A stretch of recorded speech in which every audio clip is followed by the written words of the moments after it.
Nearly finished it. Bless you. Good evening, all, and welcome to this week's GKP Thursday Night Live. How you diddling, everybody?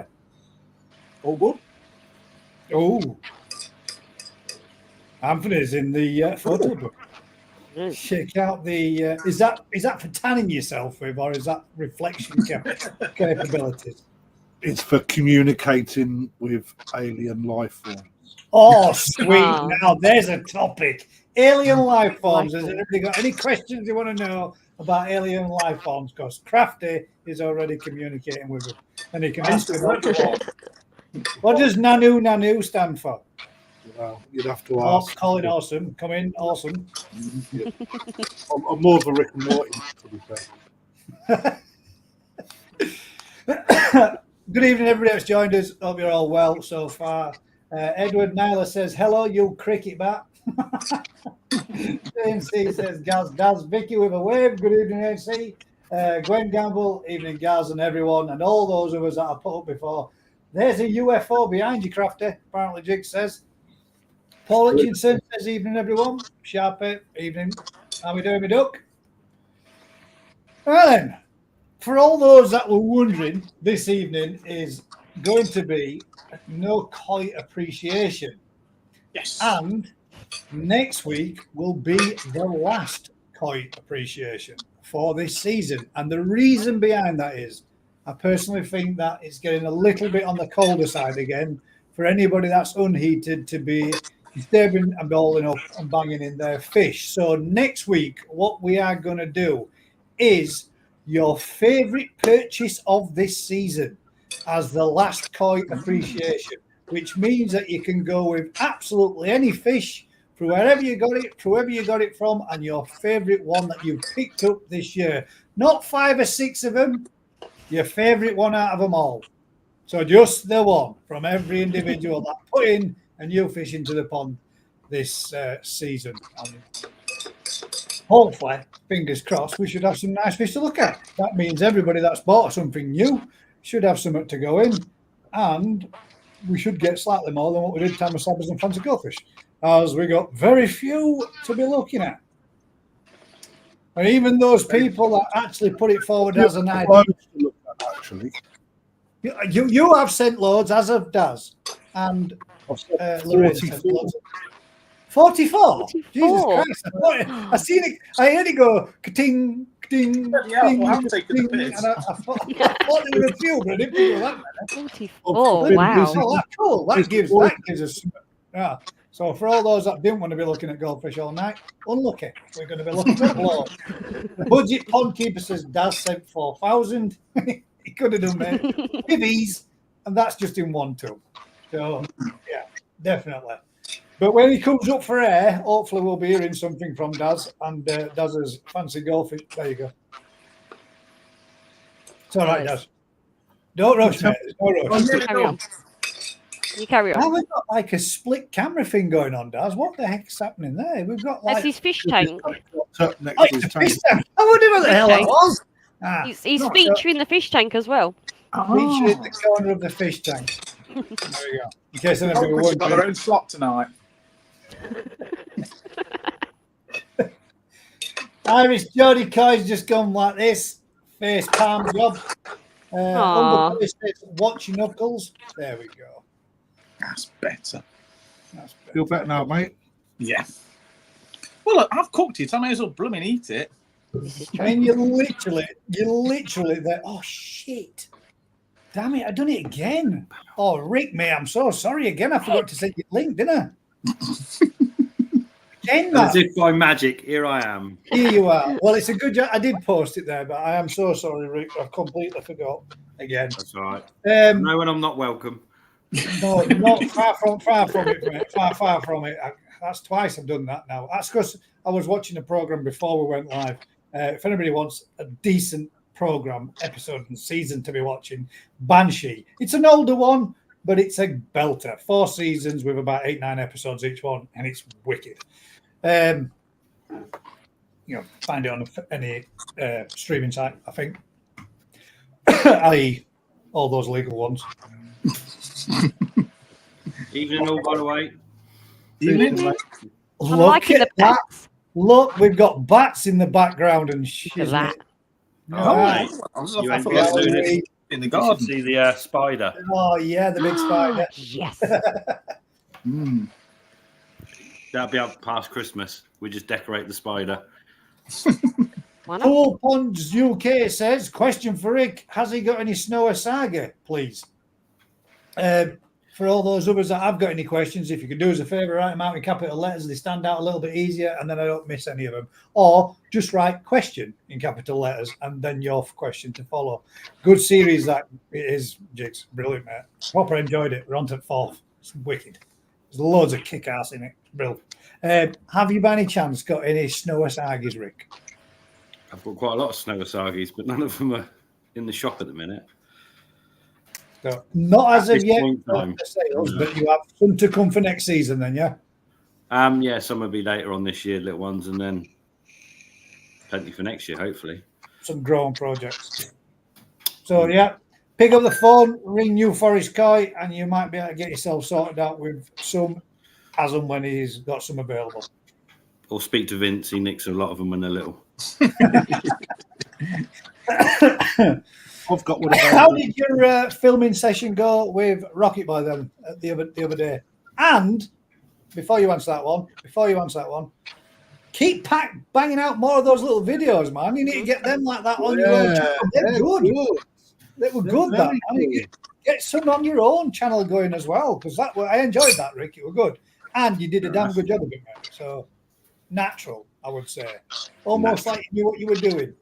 Almost like I've done it before. Yeah, we've done some today, but I got Dave to do the filming. Dave was in again today. So he did try and send me one of the videos to me so I could put it on my YouTube. He sent it at about 1:30 this afternoon, and I've still not received it. I don't know. Lost in He said cyberspace. it's a bit big. It's something like 40 mega something, or I don't know. Megabytes. Downloading. If it's 40 gig, then that'll take some sending, but it can send it via Google Drive or Dropbox. Well, Yeah. yeah, it's me and Dave you're talking about. I shall talk you through it later when you've had several cans of beer, which will make it way more entertaining for everybody else. Forget it all. No bother. Easy. The Grumpy Koi question: do ozone work better in warmer conditions or cooler? Very good question. Warmer. More stuff happens when it's warmer, doesn't it? It's very human. There we go. Quick, simple, easy answer. I like these questions. These are good. Let's have more. Sweet Acre says Banshee was epic. It was. It is. Well, we're on. I didn't even know it existed until over there. I spotted it on YouTube as a little bit of a. You know, you can watch these little clips where there's like bits and bats of different series and it was one of the best bits. So we were like, "Ooh, that looks pretty cool. Got to find that." And then it was in season 2. That little clip. It was brilliant. Kicked his ass outside the garage. Race. The Grumpy Guy says, "Thanks. You're welcome, mate." Thanks. Dr. Kempo says, "Rocket Boy's in." There we go. Still uploading, Rick. Oh my god. Yeah. What, they're on dial-up or what? I- Still uploading. I don't know. He was filming for about 4 hours today. Well, if it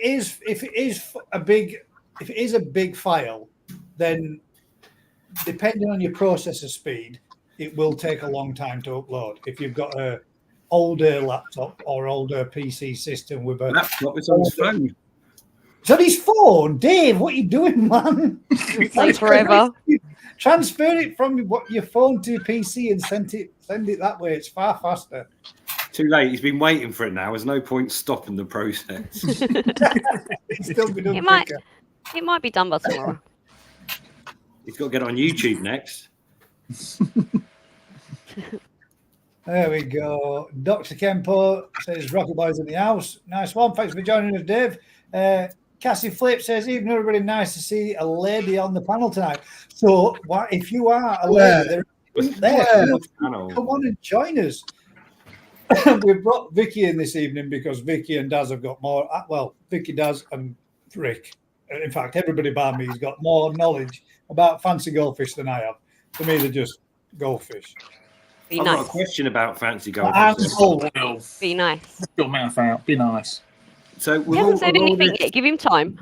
Everyone's all getting into fancy goldfish and buying tamasaba and all the other weird and wonderfuls now. What's the survival rate through the winter in an unheated pond with such fancy goldfish? Tamasabas? We used to do a lot of fancy goldfish, and the reason we stopped doing it is purely because everyone had no end of trouble. Because they put them in their ponds, they're all right for a summer. Come the winter, no end of grief. No.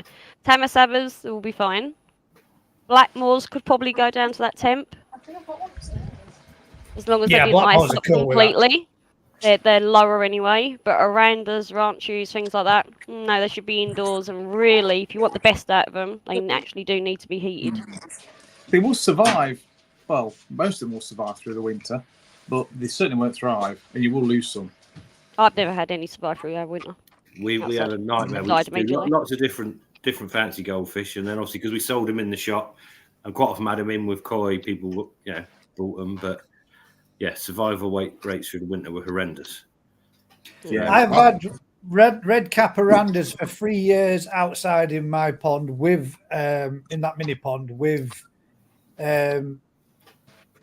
what they call them, a black moor, and they lived in there for 3 years. But prior to that, they were indoors in a tank, and I put them out in the summer. But I'd had them. My daughter had them, or my sons and my daughter had them for like 5-6 years prior to that. So they did like 9 to 10 years in total lifespan. But the black moor, Daz has got, and I bought that just to put some in, just something a little bit different. I bought it for our tent to have a look at, and that's always lived outside, so it's never known anything different. So. Was that the tank that you put a litre of antifreeze in every year, Gaz? No, it's the one I just use like it was over every year. Yeah, I've never had them survive outside. Oh yeah, It's some double hard bastards ones from the auction. Never had them. Yeah, I don't know if Tamasaba was slightly different in their makeup. They're a bit more robust, I think. Tamasabas are supposed to be able to handle temperatures in an unheated pond in the UK throughout the winter. So I'm being led to believe anyway. Should be fun. Yeah. Be interesting, wouldn't it? Yeah, it would be nice to know the exact parentage makeup of them. Certainly seems to be some Ryukin in there, but as for what else they put in. And what would said suspicions be? Are you prepared to say what you think they might be? It's definitely Ryukin. You can't get away from the fact that that's Ryukin. The bone structure's way too high, the shed shape's right, tail shape's right, the lot. The only difference is he's from a good grade Ryukin to a Tamasaba is the tail type. So Ryukin should be double-tailed, and the Tamasaba is a single and short. Originally, if a Ryukin came out with a single tail short, it would be culled off because it's not correct. Yeah, that's perhaps where they come from. Yeah, so we're buying all the calls. Yeah, but if you keep them and they grow bigger and are stronger. Well, yeah, Ryukins can get huge. They can get just as big as Tamasabas do. It's just they're not known to get that big because most people keep them in tanks. Or if you're in a warmer climate like Thailand, like they come from, they stick them in pools. They can live outdoors all year round in Thailand. That means then they can reach their maximum potential. Exactly. So they can reach their maximum potential, can't they? Mm. They're huge. Yeah. Ryukins and Arandas and Ranchus can get stupid size. I need to move to Thailand. I need to move to Thailand. I might grow in Thailand. Might be too late now. You've missed your growing window. Oh, god damn it. 2 years too late. Question. Now, Rick. How did Tamasabas fare with salt? Be fun. I mean, it's a bit harsh if you wanted to roll it in salt, but depends what you were serving it up with. Bit of chips. Here we go. Didn't take long, did it? Yeah. It's just the same as any other goldfish. They'll be fine. Rock hard. Yeah. Rock hard, they'll be fine. Shouldn't make any difference, I wouldn't have thought, as long as you didn't go over their osmosis level. They use salt over there for almost every ailment going. Honestly, that'd be fun.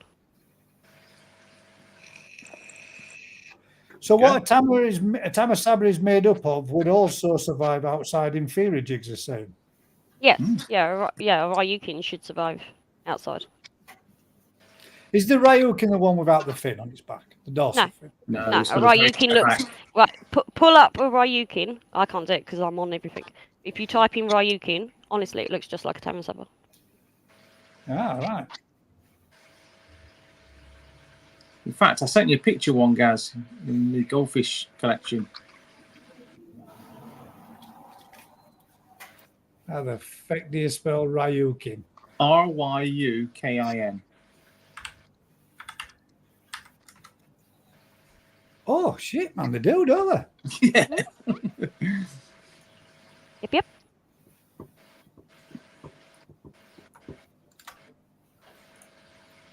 Wow, that's quite surprised me, to be fair. They look There's almost a exactly few- like a Tamasaba. Yeah, there's tiny little differences, but not anything that I think they'd come away from the bloodline too strongly with. That is quite a lot like a Tamasaba, Mm-hmm.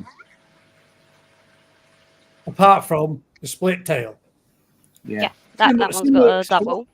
A lot of similarities to them, anyway, aren't there? Yeah. Ah, there you go. Stop sharing them for now. We've got more to go back at later on. We have a topic, I do believe. Let me just bring that up and double check. I'm pretty sure there was a topic, and there was one in the Facebook group as well.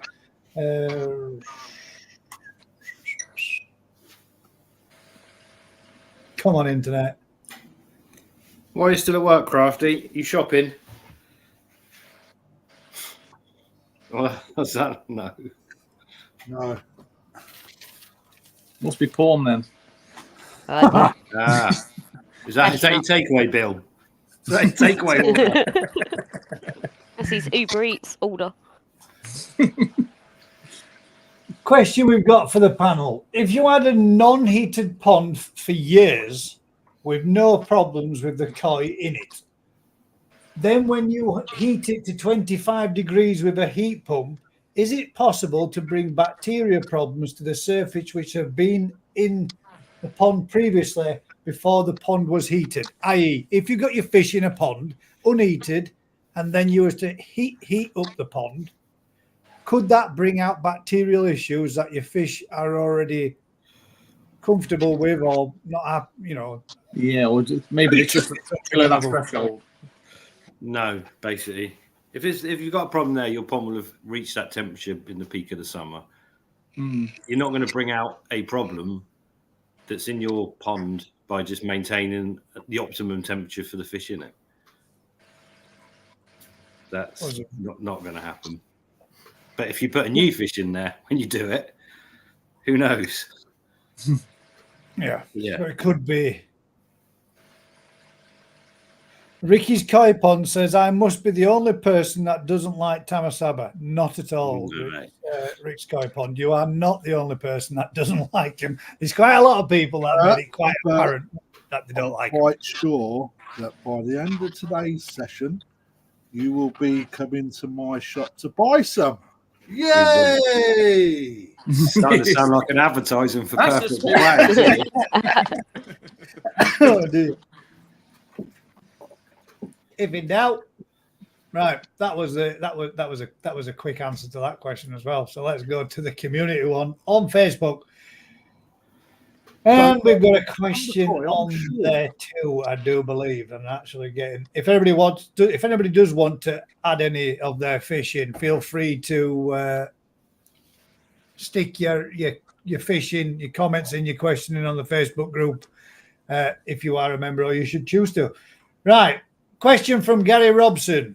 Now it's getting towards the end of the season and colder. Is it better to move fish on in the colder months or wait until spring when it warms up again? thinking along the lines of what's best for the fish, what are the risks? Good question. It's a very good question. Yeah, good question. Well done. No context whatsoever. Just It's Right, better so- for the fish when it's colder, to be honest. Yeah. Because There's no doubt about it. what you got to think of is every time you're adding fish into your pond, you create a stress event. When you do this during the break from winter into spring, that's when your pond's waking up. So that's when you're going to likely get more issues in your pond. So therefore, while doing it at that point, you're actually creating more problems in your pond all at the same time. So not only that, but the fish are quite chilled in cooler weather, so it's easier to move them, less stressful. So just settle into your pond nicer. What about this for a question to add? Hang on, I need to qualify that with Rick because he's going to put something else on that, I'm sure. To move carp, any movement of carp, if you spoke to a carp farmer and you said you're going to move the fish anywhere between, I don't know, March right through to November, they'd just laugh at you. They'd be like, well, why would you move fish in the most dangerous, horrendous time? The hotter the water is, the more dangerous it is for the fish. So our entire industry is back to front. So you should really only be moving and handling the fish through the cold months, but no one wants to buy the fish. So it's all revolves around when people want to buy them, not when it's best for the fish. So that's where the whole industry comes from, the gardens, So now everyone's shutting down, getting rid of their, stocks of fish. Now's the time you should be buying and moving and selling fish and bringing in fish. Yeah, Well, what about this? Just to add to it, then, if you was to take fish from a shop, and let's say you bought 2 or 3, and you add those fish to your pond, we all know that the filtration systems, unheated ponds, the filter or beneficial bacteria doesn't completely die off, but the numbers reduce. If you added more stock to your pond, how would your filtration deal with that extra load of ammonia if the filters are already handling less than what they could in the summer? Another good question. The fish don't produce much. The whole thing about stocking a fish and whatever it's not irrelevant, but it's to do with the food. So at the end of the day, if you're feeding X amount of food and you're going to introduce new fish, don't change the amount of food. You're not changing the amount of ammonia really they're producing. You could add double your stock density, but just not change the amount of food, and you're still basically the same boat and build it up slowly. But fish don't just secrete ammonia from waste; they also secrete it from the gills. Yeah. No, it's from the gills. It's still that's their urea. It still comes from the food. It's not. That's just their metabolism. So the more they eat, the more they create. That's why you starve them for transport. It's not the feces. It's the ammonia. That's right. That's part and parcel. If you've got 1,000 fish in a pond and you don't feed them, and they produce 10 grams of ammonia, but you could have 100 fish in the same pond of the same size, but feed them heavily, they produce more waste than the 1,000 did. So it's all relevant.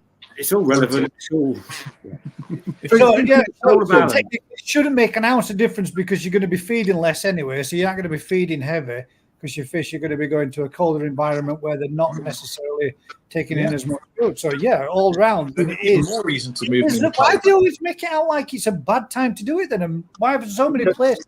I know you said it last year. I remember, to be fair, mate, I remember you saying that you do exactly that. And I do remember Rick saying this exact same thing last year.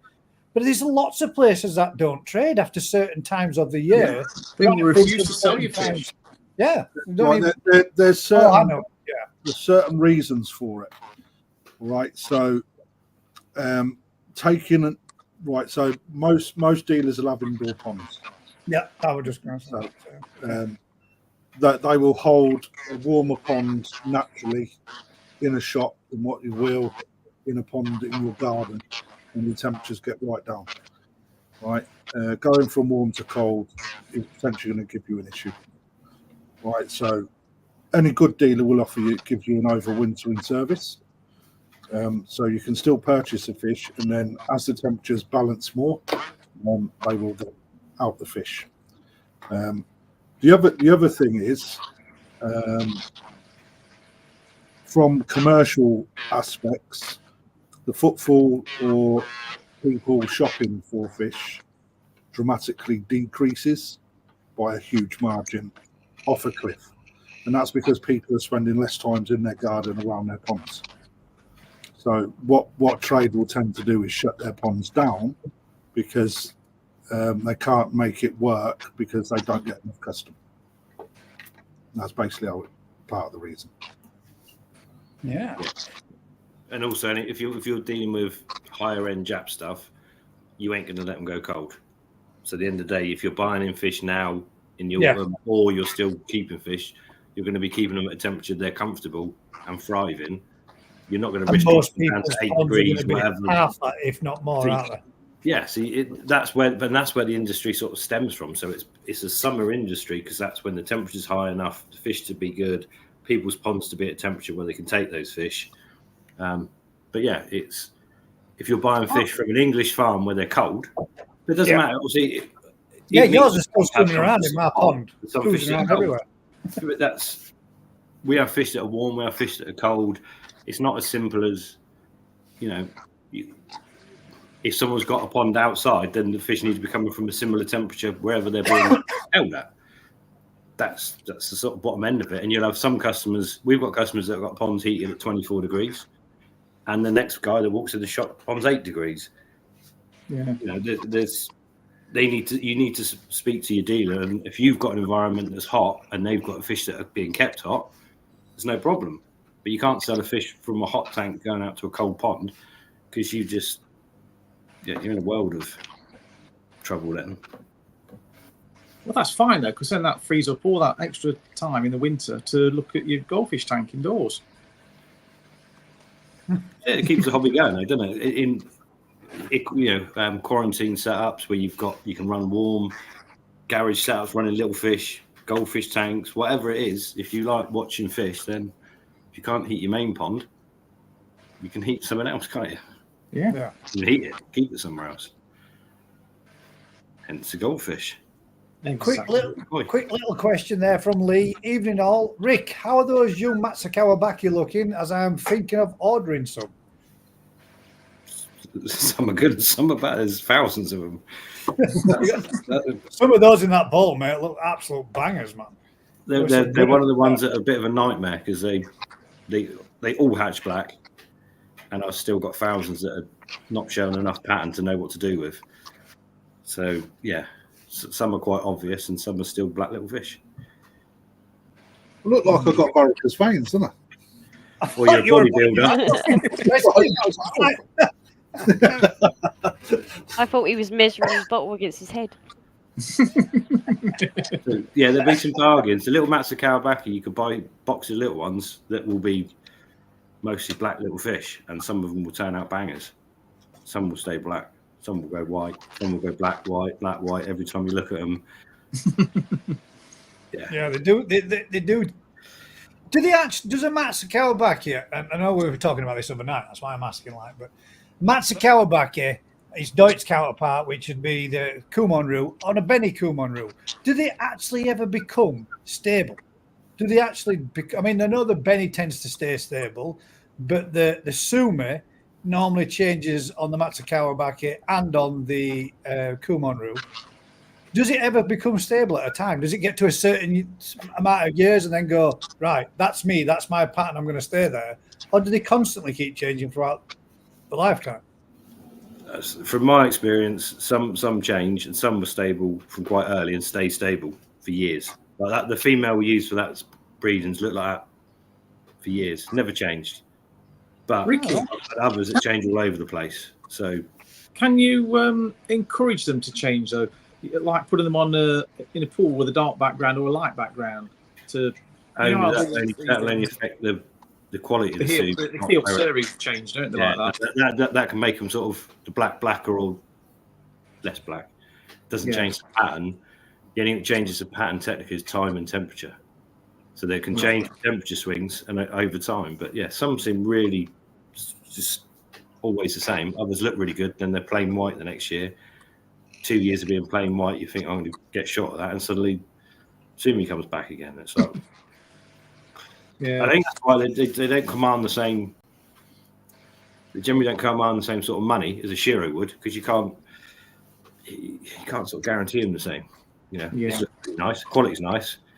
2 weeks later, it's plain white. It's like, well, that can happen. Yeah. So they're interesting. Some do seem quite stable, but I don't know what. Obviously, we've bred from a very stable one, but the offspring are all still black. The majority are still black, but they are changing. The patterns are coming. Yeah. Whether they'll all be much more stable or whether they'll just do whatever. I still think every parent set changes, and individuals from a parent set are different. Oh, have you ever crossed them with anything else to make that earthfish changeable? We have messed about with different things. So obviously the ones we have just little. Actually, no, the ones that are in the videos and stuff, they're actually 75% Shiro. Right. But they're still Matsukawabaki because of the way the Sumi, the way they are. But they've got, they're 75% Shirosuri. Not that they look like Shiros, but so hopefully they will be more stable. We've crossed them with Asagi as well to do something slightly different. Yeah. And they are slightly different. They're quite stable, but they are very just lateral patterned with red bellies as well. But whether that's good or bad, I don't know. Maybe time will tell. Yeah, they're just one of those old varieties. Their heritage probably is in quite a lot of different things, and you get Matsukawabaki from some of the Ochiba spawnings and stuff. It really sort of re-emerges in different spawnings. So. What's the fish? I'm asking this because I think that's what you're going to say. What is the fish? What fish produce a Chiba? What's the mix to make an Chiba? They're different. I mean, obviously, depending on the types, like a lot of our Chiba have got a lot of Asagi blood in them, which is why the pattern again is a lateral pattern rather than a Kahaku type pattern. A lot of people use Kahaku, so you go back early, you go back to the original sort of Chagoi Kahaku crosses to make those different types of Ochiba. Again, when you've got different. So I thought we'll generally use an Ochiba across an Ochiba, and that's your best outcome. But if you want to make. I thought it was Sorogoi crossed with Chagoi to make Ochiba. Yeah, but it's generally done a single colour fish cross a single colour fish. They generally come out single coloured, which is very dominant or whatever. You don't get the two colours and suddenly it makes a pattern. You know, if you cross a platinum and a Yamabuki, you don't get Harawaki. You get lots of Yamabuki. Yeah, dominant. I thought it was a Chag cross Kahaku that made. That's one of the ways. That's on top. Again, that's an original cross, and then use the best offspring and manipulate it to make it how you want it. So a lot of stuff might have Crashigoi blood in it to make them grow bigger bodied, bigger frame. You might have, something more orange, sort of Benigo in it to make it a different color, a different shade. You might want the scalation to be more pronounced. So you put some of the Chagoi lines in it with the real strong Thukerin and whatever. Every breeder will have a different way of doing stuff. Mm-hmm. Question for you then, Daz. Yeah. Did we cross the mirror carp? No, we didn't. With no mirror carp in it whatsoever, that Achieva cross. You know the big round tank with all the. Well, I have a rough idea of what, because I was thinking about it afterwards. You know the big round tank that we put all the big fish in, spawn. Well, those Ochiba fry came from the eggs laid in that tank. Ah, right. So those were. So there was a Chagoi in there. There was Kahaku in there. There was a Kahaku in there, but that was the big Kahaku. That didn't spawn. She didn't spawn, did she? No. So. Sorry, this was a personal question more for me and Daz. We've got some got some. The cheeses are very dark brown on them, aren't they? They're like real. Yeah, they're really dark. Oh, nice. Sort of like nice. brown colour, but yeah, we're like head scratching a bit. Where the freaking hell? They didn't look nothing like that at all. They were just really silver-looking fish, and now all of a sudden those silver-looking fish are just like common carp, didn't they? Yeah, they did. Yeah, they look like commons, but now all of a sudden they've come up with Achieva patterning, brown Achieva patterning all over them. It was a bit of a The thing to do is put some in a black tank. If they go really dark, they're not going to help you too much, because you get some that will look really pretty when you put them in one environment. But as soon as you put them into a normal pond, they just turn into dark. So Yeah. that's There we not go. great. There's Great a whatever. science does. They can do that. We can try that one. Yeah. There's little tricks you do, like Benny Kikakuru, when they're small and they're coming out the ponds where you harvest them. You just can't. They're so dark you can't see the patterns. Yeah. Because they are just incredibly dark. But if you give them 20 minutes in a blue bowl, the background fades right down. You can see the Benny patterns pop up. Absolutely easy peasy. Boom, Yeah. boom, boom. You can take those that have got the Benny patterns you want. Yeah, because I've got hundreds of them, and like you say, they're all dark. But then it gradually grows through to sort of grey, and then almost the grey just like peters away, and you can see the pattern through them. But it takes a while, doesn't it? But that's a good fast track. Fast track's always good. Yeah. I'll send Dave over to you. He'll fast track it for you. Little Nick's Koi Pond said, question for all, is it common for water companies to change pH a lot? You'll have to ask your water company. Yeah. Yeah. Don't know. There's been a massive thing about pH well, throughout the basically, a few people asking me in about 5 minutes work on Google, and they use carbon dioxide a lot to lower the pH of the tap water. So, because the tap water's got to come out your tap in certain parameters, so they can do certain things before they send it down the pipes. And injecting carbon dioxide is one of the things they do, which lowers the pH, and it does something to protect the corrosiveness on the pipes.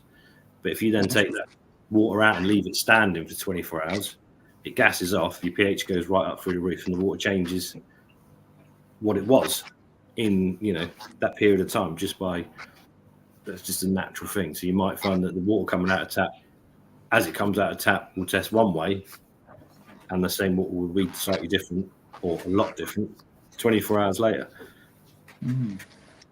That's just and that's not just the carbon dioxide, the chloramines, all the stuff they put in there that we perhaps don't want in there is in there for a reason, for drinking water, to hit their parameters. They don't give a monkeys about fish keepers. fish.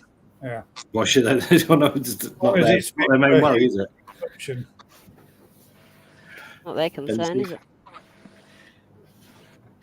All right then. Claude's asked, as temps dip, if a problem occurs, e.g. flukes or other parasites, can treatments be used? Do they still work and take longer, or is it dangerous, PP, etc.? It reduces the effectiveness. Point at Crafty, he can do it. So obviously most, or if not all, treatments have got temperature parameters that they work their best in. Optimal working conditions. Sometimes with fluke, you can treat that the success rates are extremely low, and you'll find that it takes a huge amount of time to have an effect. I personally, it's a bloody difficult one. The best thing to do if you get a problem is buy a small heater to heat your pond, if you can, or bring the fish out into a smaller body of water and then treat it into an isolation tank with heated water. That's the best thing to do. But not everyone's got that ability. The chances of you getting issues, though, when that pond temperature decreases, is diminished somewhat, because obviously, like Rick said earlier, you get your problems in warm water. So when things hit a certain temperature, you'll tend to find that not a lot really happens. So. Yeah, the flukes are one of the biggest cold water problems, because they quite often will be there in the autumn and build up to a point through the winter, and they will continue to be quite active in cold water. Whereas a lot of parasites aren't. Flukes are stubborn little buggers, and all the treatments used for them need to be about 12 degrees as a cut-off for a lot of the chemicals to be absorbed into the. I said 10 to 12 is about average, isn't it? So yeah, they are. It's probably the main problem we have, or our customers have, through long periods of cold. The fish is stressed, their immune system's down.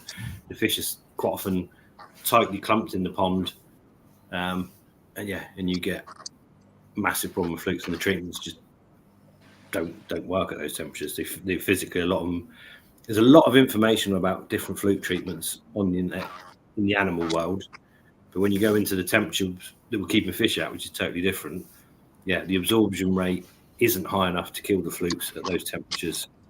So yeah, and you can't just increase the amount of treatment you're putting in because it starts to become toxic to the fish and whatever's here. You get to a zone where. So would it be beneficial for koi keepers then to do? This probably shouldn't be a foot, but never mind. Pre-winter checks coming into before or begin back end of summer, coming into autumn, doing pre-fish health checks, checking over your fish, doing some scrapes, seeing if you've got any form of parasites. If you've not got mashed up in crazy numbers, leave them be, or go in with a treatment and try and treat them and get rid of them and eradicate them before you're getting into winter temperatures. Not really, guys. If you're a good fish keeper, you'll know what your pond's going through. Right, so just because we're going into autumn or winter, you shouldn't just net your fish up to then give it a scrape for the sake of it. There's no requirement. What a scrape?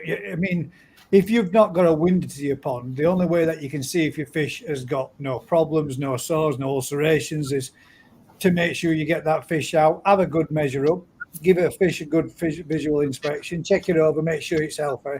If you've got it there and you've done that, if you've got a little bit of sedate in your bowl, not to the point where you're knocking it out cold, but enough to chill it out, enough to just relax it off a little bit, take a quick scrape, bang the fish back in, there's no problems with it, and just check to see if you've got out. There's no problem doing that, is there? It's all personal preference what you want to do, but it's not an absolute must that you should do it. It's a difficult one. You could go down and say, well, chances are there will be flukes in my pond at some low level. They're going to go through 6 months of temperatures that are crap. Maybe I should treat my pond for flukes while the temperature's high enough before it becomes too cold to do it in 6 months. I don't like the way it used to be done. A lot of people used to go, right, we're coming into the winter. We're going to now blast off one with malachite formalin, fluke treatments. That's blanket treatment. And that's what I was saying. If you're doing a visual inspection, checking your fish over and taking a scrape, and you've got no, then you can go into winter with your fish in good health, good body, good condition, and nothing that's going to need.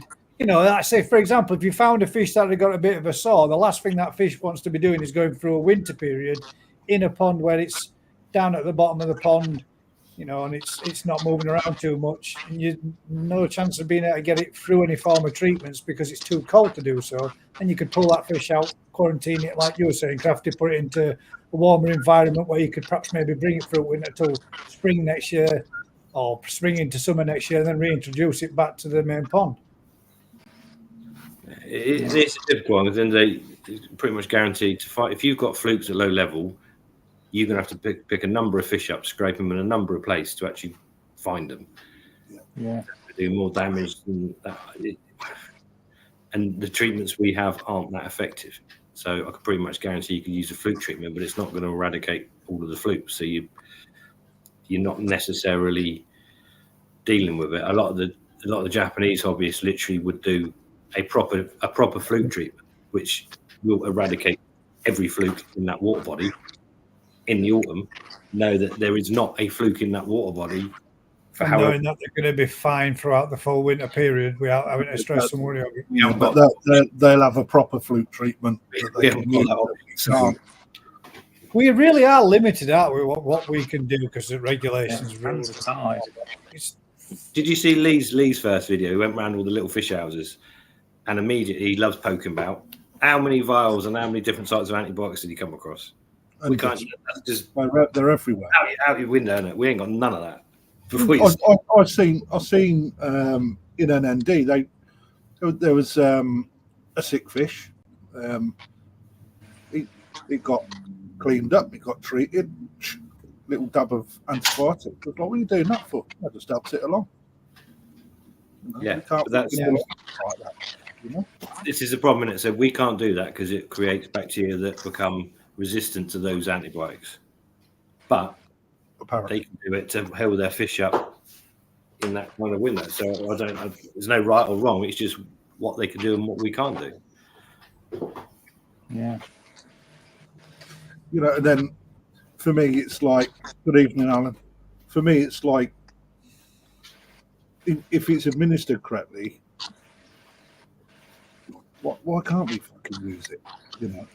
Why is it not the problem with that is if you're administering it to one fish and that bacteria is there in present on a number of different fish and whatever, you're only administering enough to treat a fish, but you're not.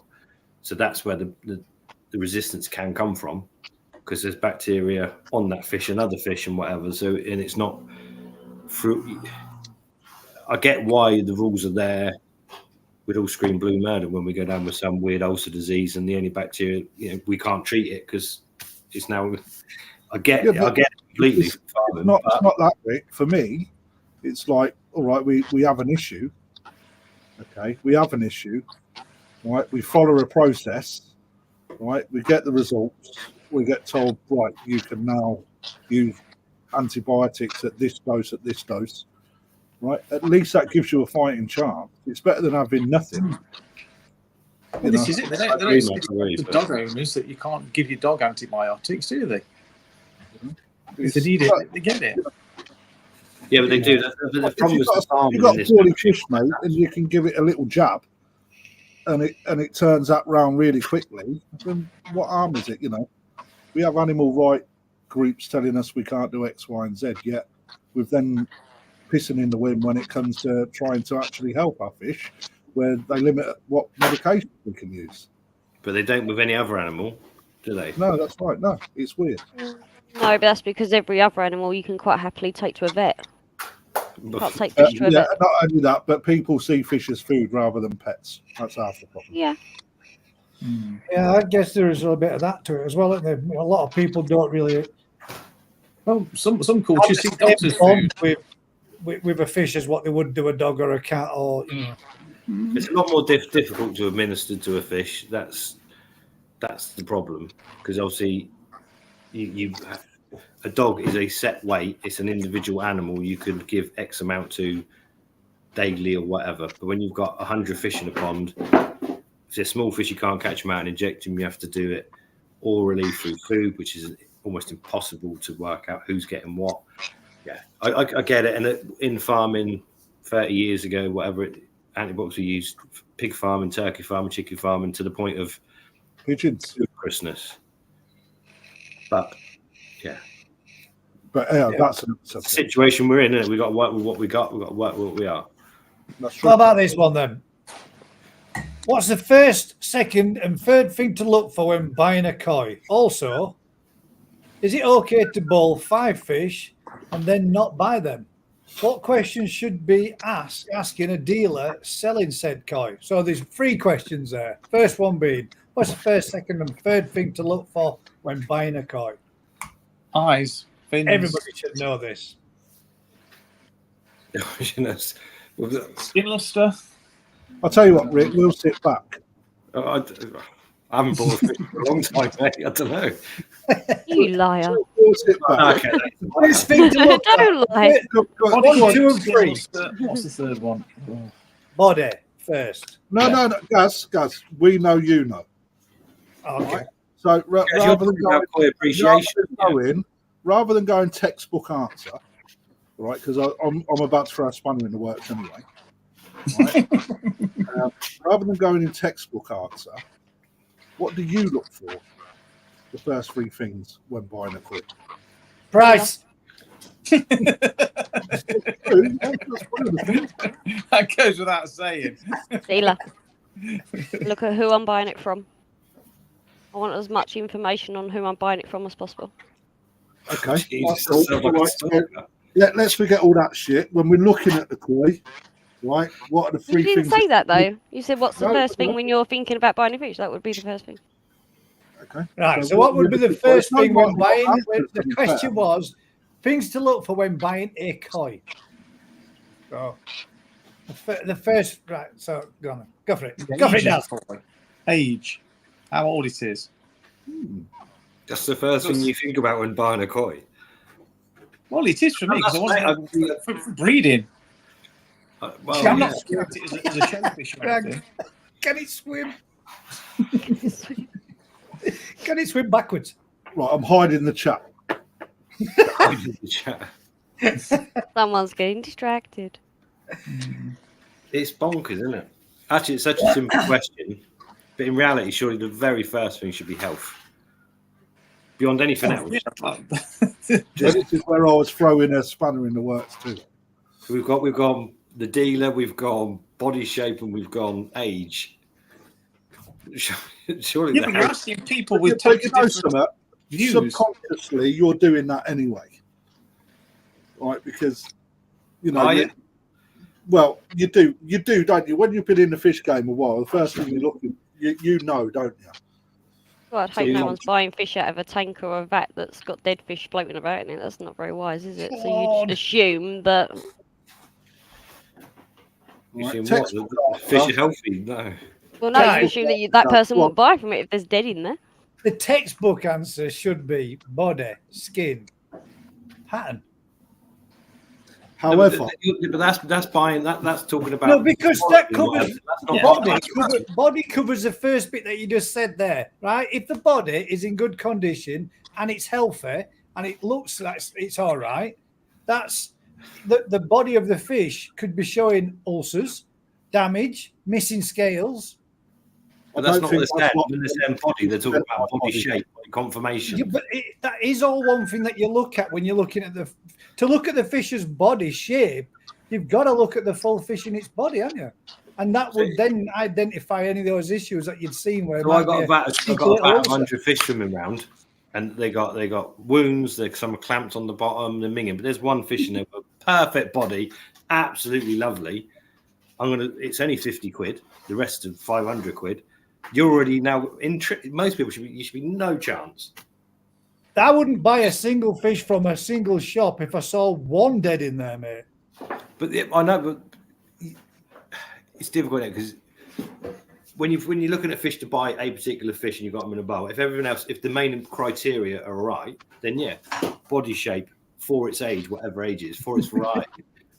But yeah, the first thing needs to be dealer's important. Obviously, the fish, the health and how the fish look has got to be the entire vat, the entire plate, whatever. The pond you're looking at has got to be right, isn't it? Beyond that, it's got to be, as Vicky first said, then the dealer. So you walk into the dealership, you look at the dealership, you have a wander through, and if you see anything that looks a little bit iffy, you think twice about maybe buying anything. But the trouble is, you can't be like at the end of the day. If like Crafty's got 52 vats of koi, he's got some that are young coming out of quarantine or whatever. You can't go around and say, well, he's got one fish in there that looks wobbly. Well, then your question would have to be is, are you sharing a linked filtration system? And if you are, then you walk out the door. Yeah. You seem quite quick walking out the door.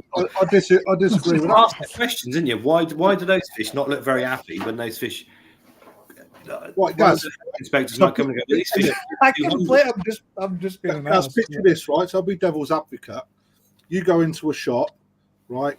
The fish in that shop don't look quite right, undergoing a treatment. I'd go tell a member of staff. Right, no, but they're undergoing a treatment. So the vats in that shop. But I shouldn't be able to see those fish. They should be covered. It should be covered. It should be clearly marked that they're under treatment. In which case, then you wouldn't be looking at the fish. Licensing rules, yeah.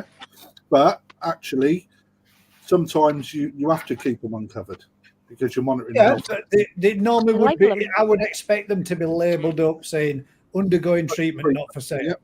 Okay, so if they wasn't right, and the dealer then said, yeah, they're under treatment. There's our records. What changes? Open it and check. I'll go to another pond and have a look in them ones.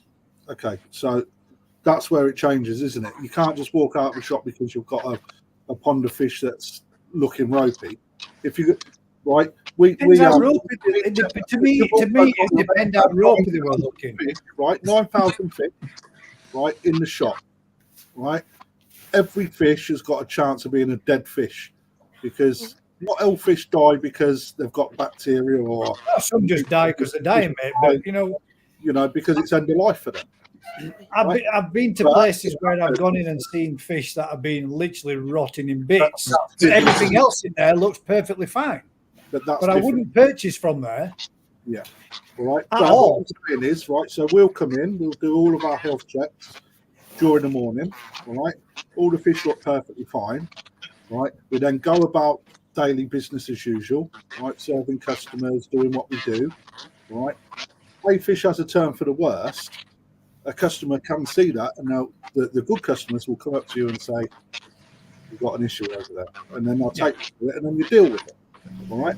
As long as all the fish aren't looking fucked up, right? Then if the fish are across that whole store looking fucked, you turn around, walk out, water's smelly, etc. Right? That's when you walk out. But you've got to have an element of common sense, and I'm not saying that you don't, right? But you've got to have an element of common sense. You know, you've been to my shop, Daz, and you know we've had a pond of fish that I've said, please don't film in them. Right, they're undergoing treatment. Right, that don't mean the rest of my shop is fucked. It just means that I've got a set of fish that get poorly. And then before anyone tag you as saying, "Oh, you have poorly fish," well, I ain't gonna. I'm about to shop every single one of you. Every fucking one of us watching this screen at some point has had a poorly fish in their pond. Of course, yeah, 100%. We have 54 ponds at the fucking day of the year. Right, so and that could be anything, though. Yours could be undergoing treatment for anything, though, couldn't they? They could be going through a heat ramping process. They could be having parasite issues. They could have white spot. They could, whatever. They could be. So to come back to the question, right?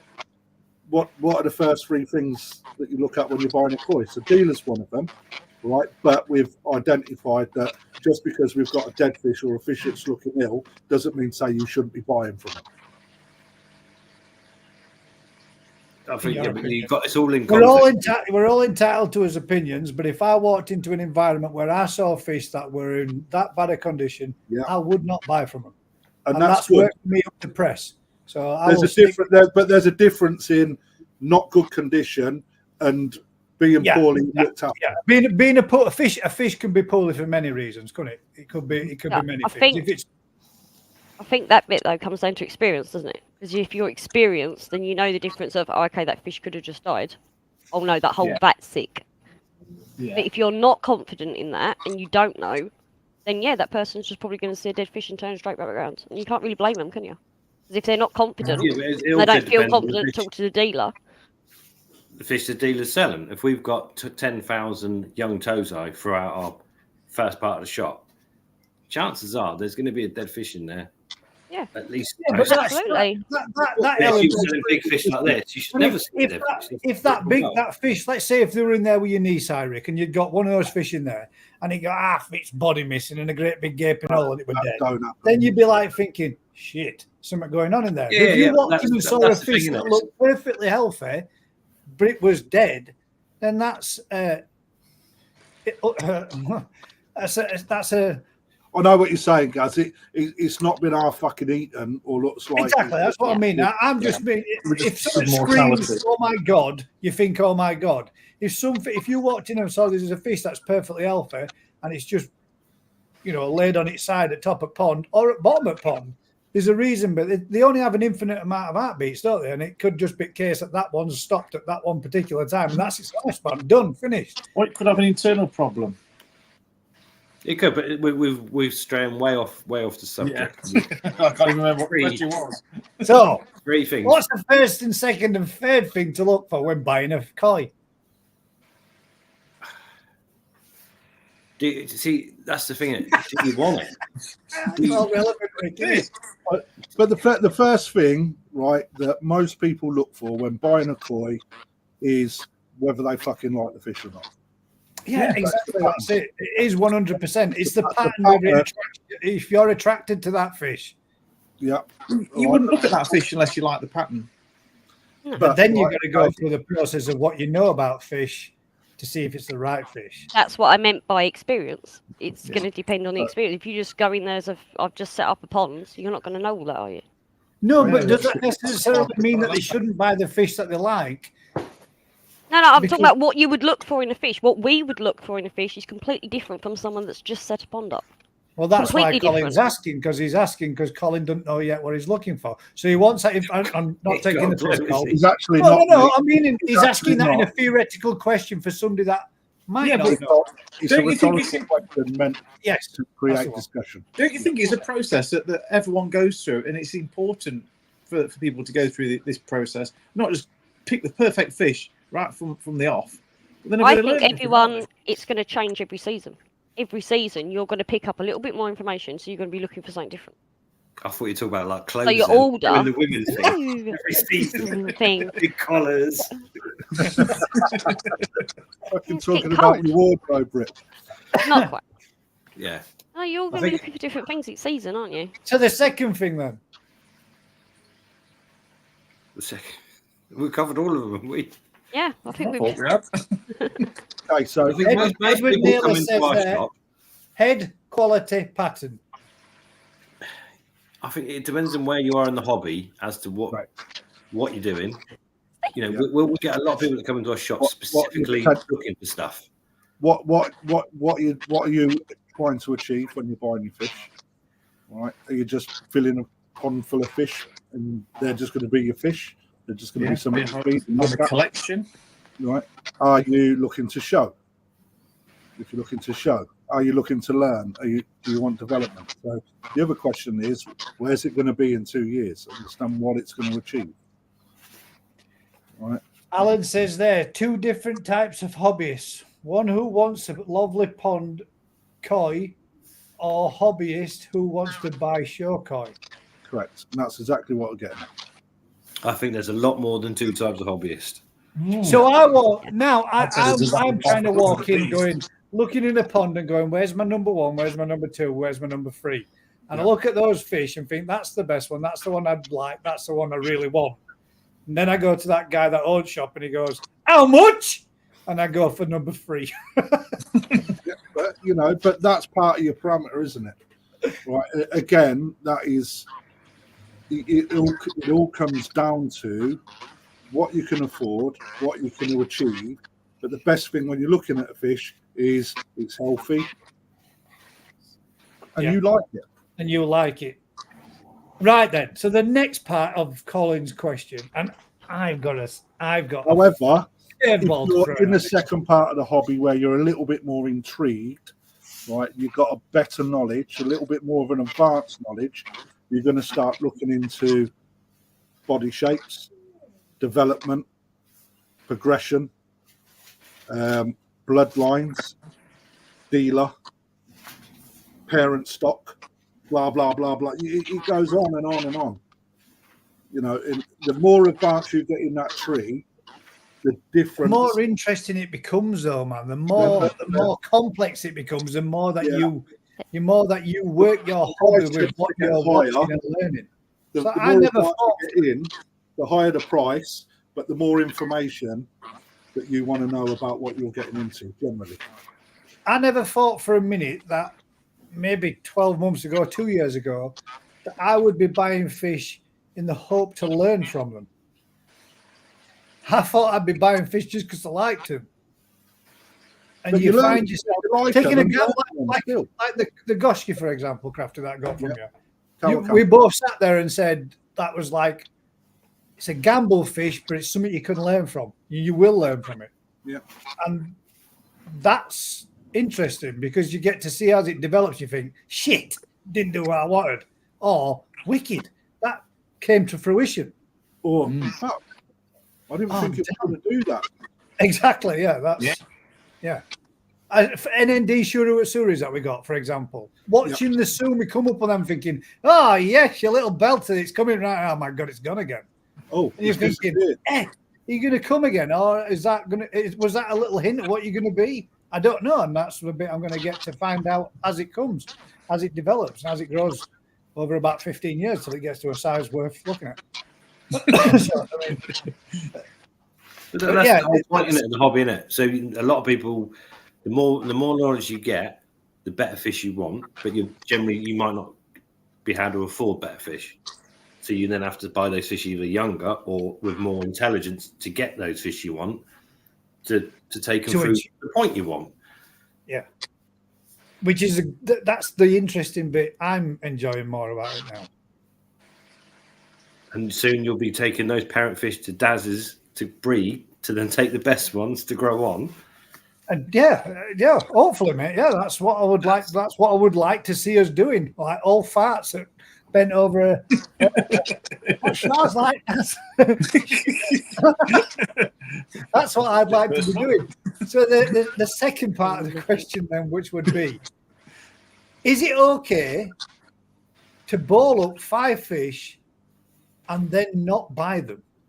Absolutely. Yeah. I think as long as you're bowling up those 5 fish, you might be bowling those 5 fish because you know the dealer and you're having a good chat about them, right? Well, you've got an intention of buying them in the first place. You're not just taking the piss. Well, no, because if you're there with a dealer and you want to discuss a particular traits of a bloodline, you might be discussing those 5 fish not with the intention particularly of buying one. But if you've gone there to say to a dealer, I'm really looking for a couple of Sankey from a pond, and then bowl up a shed load of Sankeys and go, actually, I don't really want a Sankey. Well, the only reason you do that is if you've zero intention of actually getting one, but if you genuinely, personally for me, if they're in a deep body of water and it's got quite a lot of pond froth on them, the only way you're going to get to see that fish for what they are is to have 4 or 5 of them put in a bowl. And if you get them in that bowl and you think, you know what, I'm not so keen on that pattern on that one, we're rejecting it. Pecks are a little bit bent on front of that one. I'm going to reject that. Yeah, skull's not formed right on that one. I'm going to reject that. Do you know what? The other 2, I don't really particularly like the pattern. Have we got anything else? No, those are the only 5 that we've got in that bowl. That's perfectly acceptable.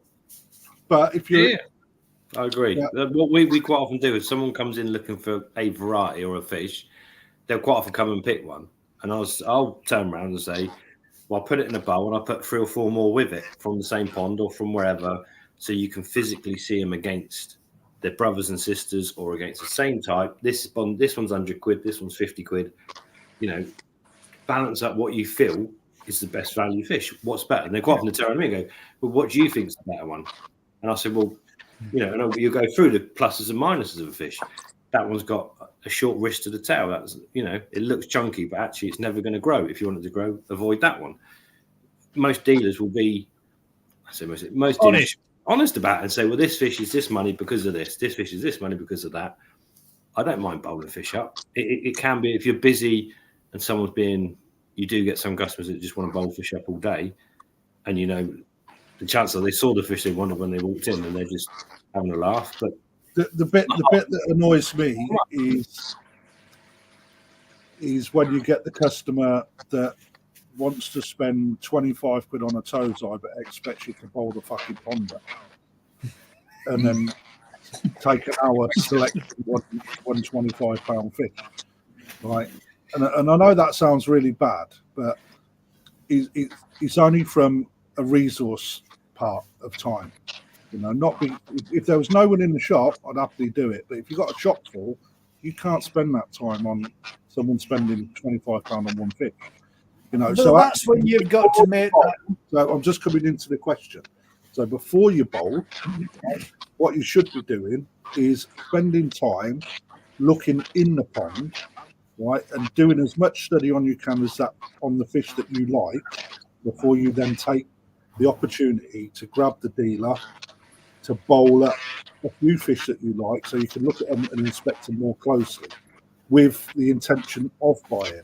And I say intention, not necessarily definitely buying, because there may be something on there that you don't see in a pond that puts you off. But if as long as you've done your due diligence and you've gone through the ponds and you've gone, right, I like that, yeah, right. Crafty, can you bowl these up for me? That one, that one, that one. I'd then do what Rick does, chuck a couple more in, just to, and then say, right, let's go. Come off the scent. No, really not. But yeah, sometimes I'll drop some in on the hope that they'll buy that fish as well. Yeah, and that works. It does work both ways, though. If you've got fish in a bowl and multiple customers, quite often they'll be peering over, and you discuss them, and then other fish end up, and you do generate that. The interest generates people's interest in the fish in the bowl, and quite often they want those fish one way or another. It's just when you get two people suddenly want it at the same time, and it's oh crap. Yeah, that's quite often and all, because even, I mean, I know I've not done it as much as you guys have, but for example, Saturday and Sunday at the show, I balled up fish and I were talking through some of the fish and saying, look, this is one type, this is its Deutsch counterpart, and this is another type where we've got one that's Shisui standard, normal, one that's a blue Shisui, and one that's orange one. And here we've got here now is an Asagi, which is a scale version of all lot. So I put them all in. As it happened, the guy took all three, but the bloke that was watching and listening said, damn it, I was hoping he wasn't going to take all three because I wanted that fish as well. And then you do get someone quite often coming up to you, and I'm guessing that in a shop environment, that would be quite regular. Especially when you're getting a few people around you and you think, I've just sold a fish, but you can only sell it once, can't you, I suppose? Yeah. And the thing is, they'll see the fish in the bowl and think, well, if that chap's looking at them, there must be something special. I want to have a look at them. But what That's if one it's side of it, but they look better in a bowl, don't they? Yeah. Well, as Si said there are only some things you can study by them being in a bowl. So you certainly can't study how they swim. In an ideal world, you'd watch them in the pond, swimming around with their mates, even coming up for food, so you can see the face shape as they're eating, so you can see that aspect of it, as well as in a bowl, you can see the finer points of the pattern and the body and the quality.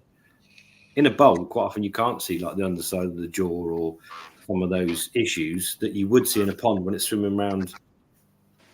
Yeah.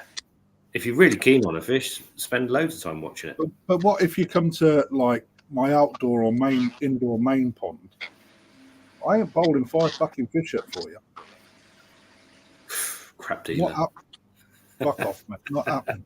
The difference is, you're talking about fish. Every time you bowl those fish and they're $5,000 each, you're running the risk of banging a scale. Yeah, I mean, that's where you've got on that. I would say on that kind of situation, you've got to go and say, look, how big's your pond? What stock have you got in them? Where are your fish from? Who's the dealers or the breeders that you've had fish from in the past? So you can assess whether or not they're actually going to put their hand in the pocket to get out $5,000 in first place before you start bowling them up. And that would be just with a few questions, I would imagine, yeah? Yeah. But the thing is, getting to know your clientele. Your main pond crafty, realistically, you can see them to the point of you don't really need to see them in a bowl. No, you can see every aspect of that fish up close and personal. It's not even on the underside. Rattling around in a tank, is it? No, even on the underside, mate, you throw a few pellets in just to bring them up, so you can see absolutely everything on it. Yeah, you know, and that would be with that type of quality of fish. That would be, I would imagine that most people would think that was completely acceptable. You're not going to start. I mean, let's face it. Some of those fish, like what we used to have at my local, some of them are like 30, 40 grand. You ain't going to put that in a bowl for you to have a look at that fish. You're going to expect you to already know what you're looking at within that quality of fish in first place and know it's worth its value. The difference is, though, when you look at it, right, the higher up the higher up the price chain you go, the fewer fish there are to choose from anyway. So when you're going into the Tozai pond, you've got 120 fish floating around in there. And when you're going into the bigger ponds, like 40, 50 fish outside, inside 25 fish. You know, you can spend 20 minutes standing there looking and knowing what you want. But in a bowl, in a pond that's got 100 fish in it, quite often you see it, you don't see it. You see it, you don't see it. You spend another 20 minutes trying to fucking find it. You know, so you've got to be sensible. So, as you two are dealers, Rick being a farmer, you being a dealer. Well, Rick's a dealer too. Yeah, you know, but if the little bags he creates, with a twist. The last part of the question would be, what questions should you be asking a dealer selling said coin? Daz. What? I'm not a dealer. No, I'm asking you what questions should you be asking a dealer selling said koi that you have seen, bowled up, selected before purchase. What questions should you be asking the dealer selling said koi? How much? No, I will be asking what bloodline it's come from, what breeder, how old it is. I mean, this is me. What I personally Yeah, would that's ask. fine. Yeah. I'm Yeah. asking you as you, not as I'm not anybody doing a else. generic Each answer. their I'm own. just saying what I would say. So you'd be asking dealer, Dealer, age, bloodline, dealer, how long breeder. they've had. Yeah. And Right, obviously so- where it's from, source of origin. Yeah. Because no disrespect, but they wouldn't be buying it if it was Israeli. Go on, sit down. You're in control. Sit down. On snow. I didn't. Go on then, Vic. Hardly. Sorry, It I would was be just the the first same aid. questions. It'd be the same questions. It'd be the same questions. My When they got question it as would well. be, another one on top of that is, how long you had the koi? How long they had it. Since it was born, does that count? Yeah, that's simple for you, isn't it? I wouldn't work with you because you wouldn't be able to say, I think hatched it. you've all actually missed the one that you actually do ask. Once you've selected out the ones you want, it's what is its future potential? Yeah, I wouldn't ask that. It's a It's mystery. I was thinking Oh, of you showing. really do. Everyone does. It's like, when you're buying, it's like, oh, what's that likely to do? What's this going to do? How big's it going to get? Blah. Yeah, but if you know the breeder and everything, then surely that would tell you that. Not really. Well, what bloodline it's from. Mm. If you don't know something So about if it's the bone if it's structure, a pineapple, bloody Kahako or Pineapple. whatever, you know it's got the potential to reach whatever it is, a meter or. yeah, but then okay, so Dad, there's your perfect example. I go to Momentaries and I bowl up 50 pineapple queen offspring. Right, they're all there. Dream Fish. Yeah. There might be one in the bowl that's got the potential to do a meter. Yeah, but that Bone it's still got the structure-wise, the potential. rest Doesn't of mean them- they're all going to get that. Yeah, but most of them are going to get nowhere near that. And Yeah.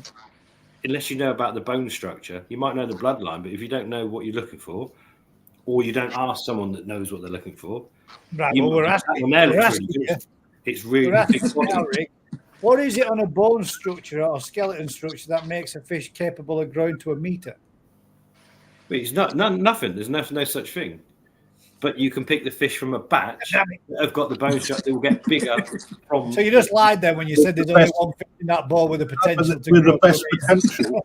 potential. The point is, yeah. So you can only pick if those fish. They'll all grow to different sizes if they were all given the same environment, the perfect environment.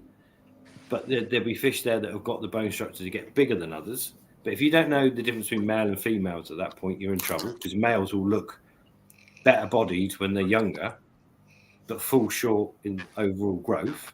So unless you're asking the right question to the person that really knows the answer, you're in trouble. Well, not so much trouble, but you're never going to get, because most dealers go, oh yeah. Choose what you think you will. Yeah. So that's where the learning comes in. So if you buy potentially 4 of those fish that have got slightly different bone structures, that you think, oh, that's probably male, but it's got the best body now, and that's actually got probably the best structure for growing long term, and then you grow them out and you realize that you were right or wrong, you've learned. So next time you're a bit forewarned, a bit more knowledge. Here's a statement. Asking a dealer the bloodline is fairly pointless. One, he probably hasn't told, and 2, what knowledge do you have of the bloodline? So that's what you're going to do. Even if you wanted, hasn't been told, and 2, what knowledge have you got of the bloodline? So really, you'd have to make yourself familiar with all forms of types of bloodlines to know whether or not the fish that you're picking up from that one dealer, if he has that information, has any of the potentials to do what he says it could do if it actually came from there at all. But it's a lot better now than it was, isn't it? Because of social media and stuff. You can Well, see you can do your research, can't you now? Oh my God, what's going on with the camera? Yeah, well, that's like saying, I want to a gear in Karashigoi. If you're looking for a yellow monkey or whatever, you're looking for a specific bloodline, aren't you? You're not just thinking, oh, that's not even a bloodline. You're looking at from one parent set from one farm. It's literally a unique product. It's not even technically a bloodline, is it? That is just that parent set from Dainichi. They've called it yellow monkey. if they're very selective about what they sell, the majority of what they sell, given a good environment, will grow massive. Yeah. That's kind of, you're just buying little bits more of each guarantee along the way. That's like buying it. You know, when you get a new Ferrari, you got a fast car. Yeah. Dogs are coming. But I was right. I was right.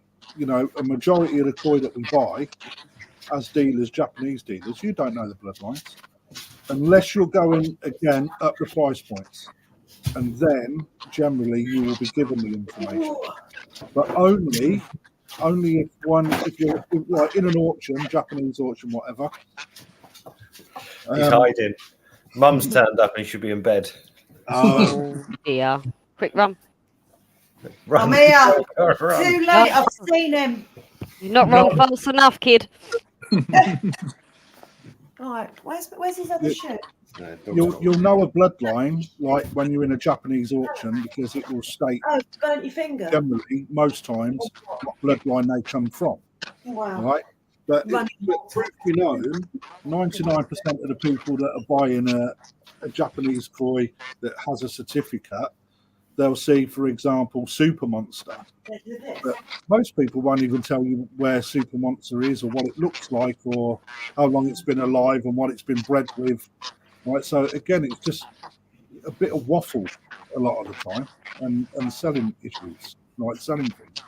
However, some people will, right? And I guarantee so some of the bloodlines are not even known. Yeah. Right? How many people watching have been onto Where have you been? Sakai's website and looked at what parent fish he uses for his spawnings? I pretty much guarantee nobody watching this has even done that. I know what that definitely has. You. Sai up North Coast. Oh yeah, Sai would have. Yeah, I dare say Sai would have.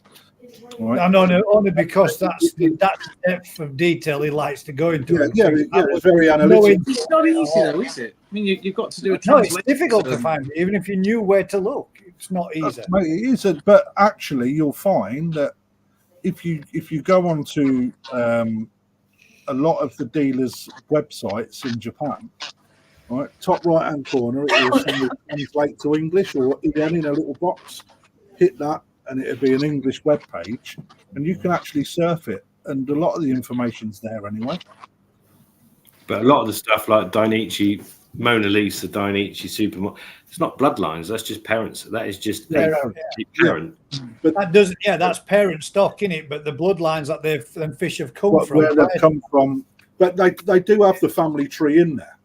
And some of them, yeah, I would imagine that's very, very few and far between. That's got the parent bloodlines.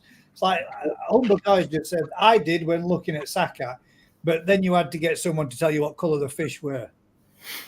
Was that the green kahatu? Hang on, I've got to pull him up. I've seen the comments earlier.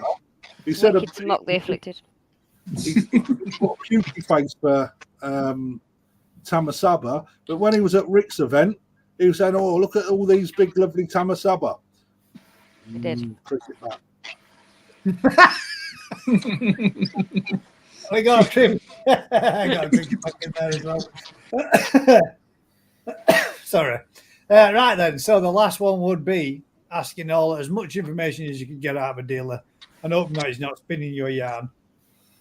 that is a big problem, isn't it? People will turn around and go, "It's from Sakai Fish Farm." You went to Battle of the just get a Breeder, sec. Aaron. Battle of the Breeder was Rick's event, mate. Not mine. I haven't got any Tamasaba. Rick don't do goldfish anymore. They plug up his filter systems and cause all sorts of shit. Pain in the ass. Pain in the ass, especially ones that are round like rugby balls, perfect to block drains. Yeah.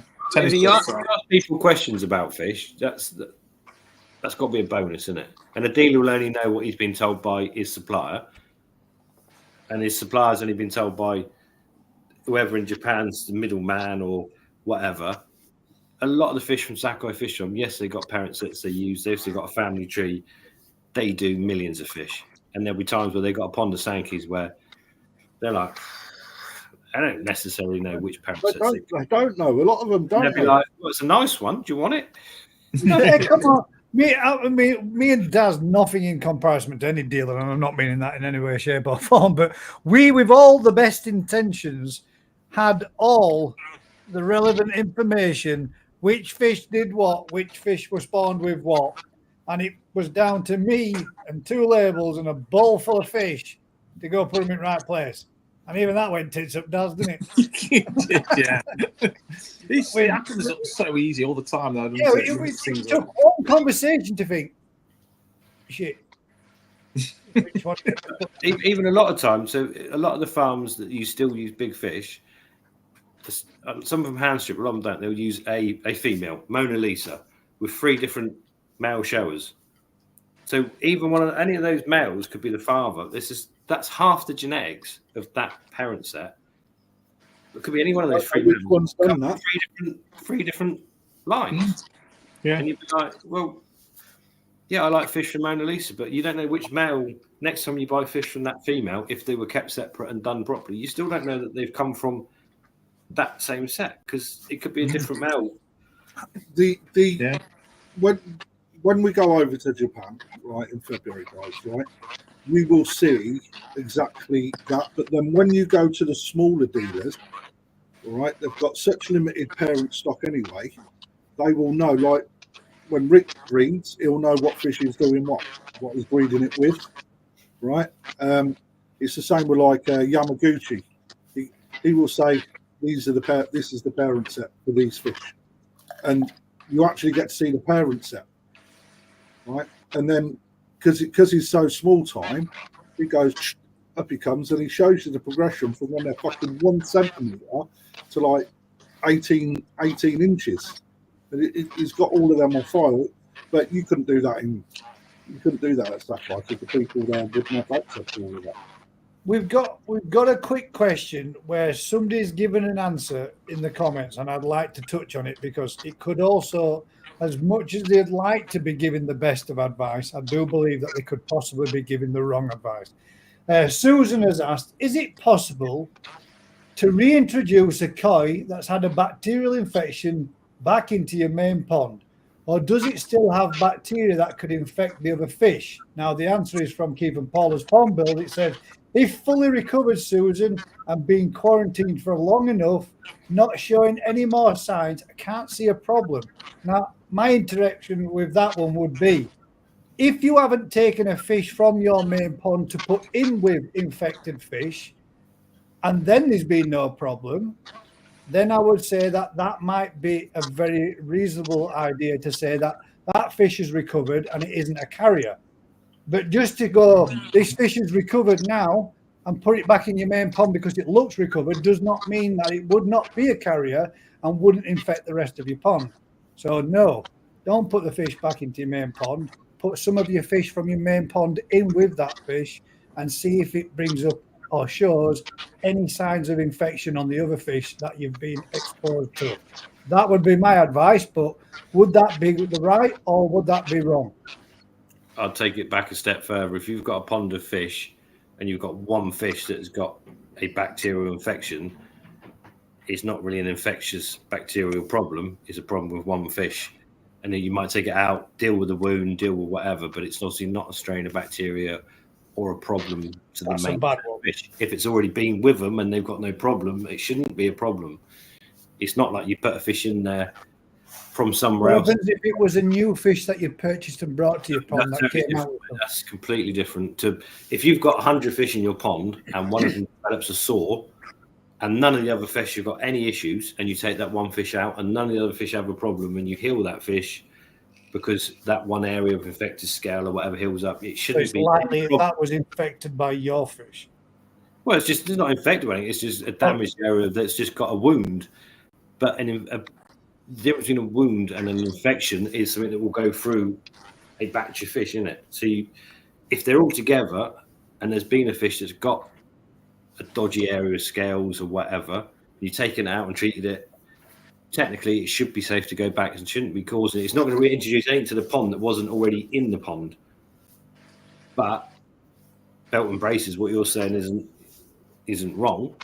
But if it's a fish you've got from someone else's pond that's got a big scar, mended scar on it or whatever, and they are, it's the last fish I've got. I'll get rid of the rest. Do you want this one? Well, yeah, you'd run a mile. Thank you, but no thank you, or whatever, because chances are that fish, although it's now healed, is still carrying the bacteria that done all the damage. It's a different. Depends on the scenario of how the fish became. Yeah, it could be you've got 100 fish in your pond. One fish, his immune system's compromised. He's smacked himself on a pump, banged a scale, got some mank in it, and he's got an isolated bacterial infection. It is no problem to any of the other fish in the pond. It is just an isolated incident. But if you put a fish in your pond that's got a mark, and a week later you got 4 fish that have got wounds, and a week later you got 6 fish that have got wounds, that is an infection that's running riot. It's a different thing entirely. So depending on the situation of how said fish was in the first place. If it's a physical and how you would deal with it. And I weren't saying you were wrong, Paul. I was just saying it's always best to get somebody like this, like Rick, that's had a lot of I'm not saying you've had a lot of experience with, but you've had many years of experience, mate, with fish and fish keeping and bringing on fish, to give the best advice rather than somebody going ahead and doing something and then causing a problem. The thing is, you need to know all of the points of where that fish, why that fish had a problem, if any other fish had a problem. So if it's been in your pond for years, all your fish have been together, that one fish whacked a scale, had a manky bit, you took it out and treated it, that should be absolutely fine to go back in your pond. That's a completely different fish to someone you've just bought from a shop or bought from somewhere else that's got a wound. So then, right, to get from that after that, go on, I'll let you. Sorry. It's waiting for 20 minutes whilst it's ibuprofen works. Sorry, Ezra's now wrapped up. What are you doing? Aww. I let him touch the fire. Won't touch it again. Well, that's a life lesson.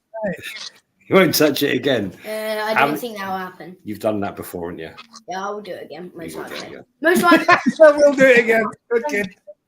He's a boy, isn't he? He's a proper lad. You've got to get some scars on yourself. That's what makes us men. Yeah, I'm still getting them. Making you a man? Yes. What'd you say? Are you feeling more manly now? Yeah, just a bit more painful.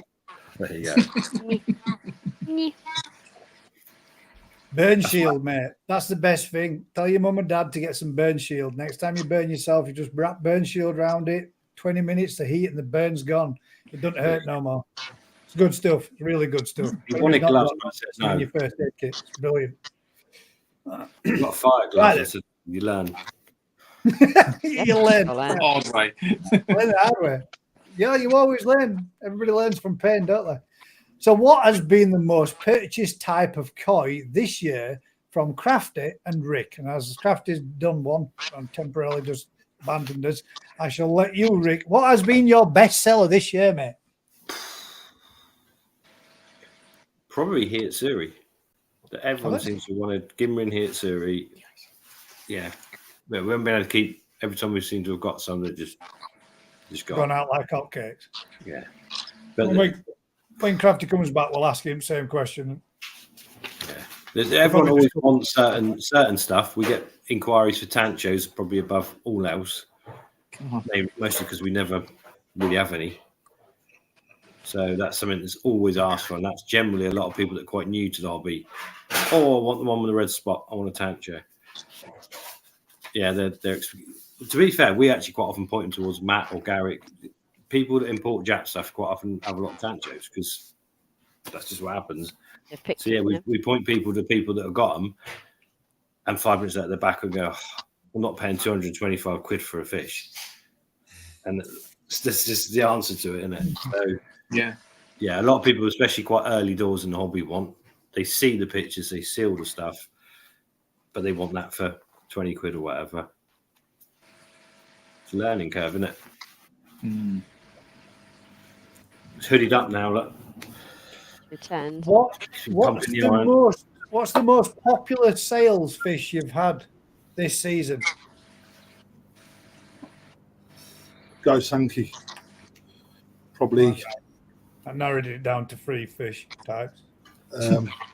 Kahaku, Sankey, Showa have been really slow. Yeah, they're probably the most popular, but you can go further than that, man. It's like I had such a huge variety of fish. It's, you know, everything sells well. You know, but Kahakus tend to sell out to be restocked quite often, whereas the others will sit around quite a while. So Kahaku for you has been your main biggest seller of this season this year. Yeah. Now I would have thought that might not have been the case, but it always would seem that Go Sankey either thumbs up there from Captain. It's always seemed that the Go Sankey are and will probably remain the most popular type of koi, won't it? Yeah. Probably. But I can see why Sankey might have led forward from Showa. I think with the ways and the lines that are coming out now in Sankey are much more appealing patterns than what they were years gone by, and I certainly think they're a lot more appealing to me anyway than the Showa, for example. Even though the Showas are trading so too. The problem you have with Showa is having the ability to read what they do. The real good ones are generally the hardest reads, but they're not the most attractive fish. Yeah, until they get to that 4 or 5 years, and then you get that fish that blossoms from. But they do tend to, the Showa does tend to have changed quite a lot from the traditional. It depends where you're buying from. Depends where you're buying. Yeah. You know, different breeders. Yeah, different breeders, different traits, mate. Yeah, you know, you go from an Issa into an NND Showa. They're miles apart from each other in the total. Miles apart from each other as the end game as well, to be fair. Do you think Kahaku are so popular because they're probably one of the easiest? There's the most information about them. One of the easiest to read. The patterns are so obvious. You know what you're getting. Basically, even if you're not very good, you don't understand. You can see a good 4-step Kahaku. All right, you might not know the principles of Sashi and secondary Benny and all the rest of it, but I think people in the koi world go a full circle. I think they go fairly simple with like a Kahaku because they think they can see a good one. They then lose interest in it a little bit because they start to look at the weird and wonderful that comes about as they get more involved in what varieties are there.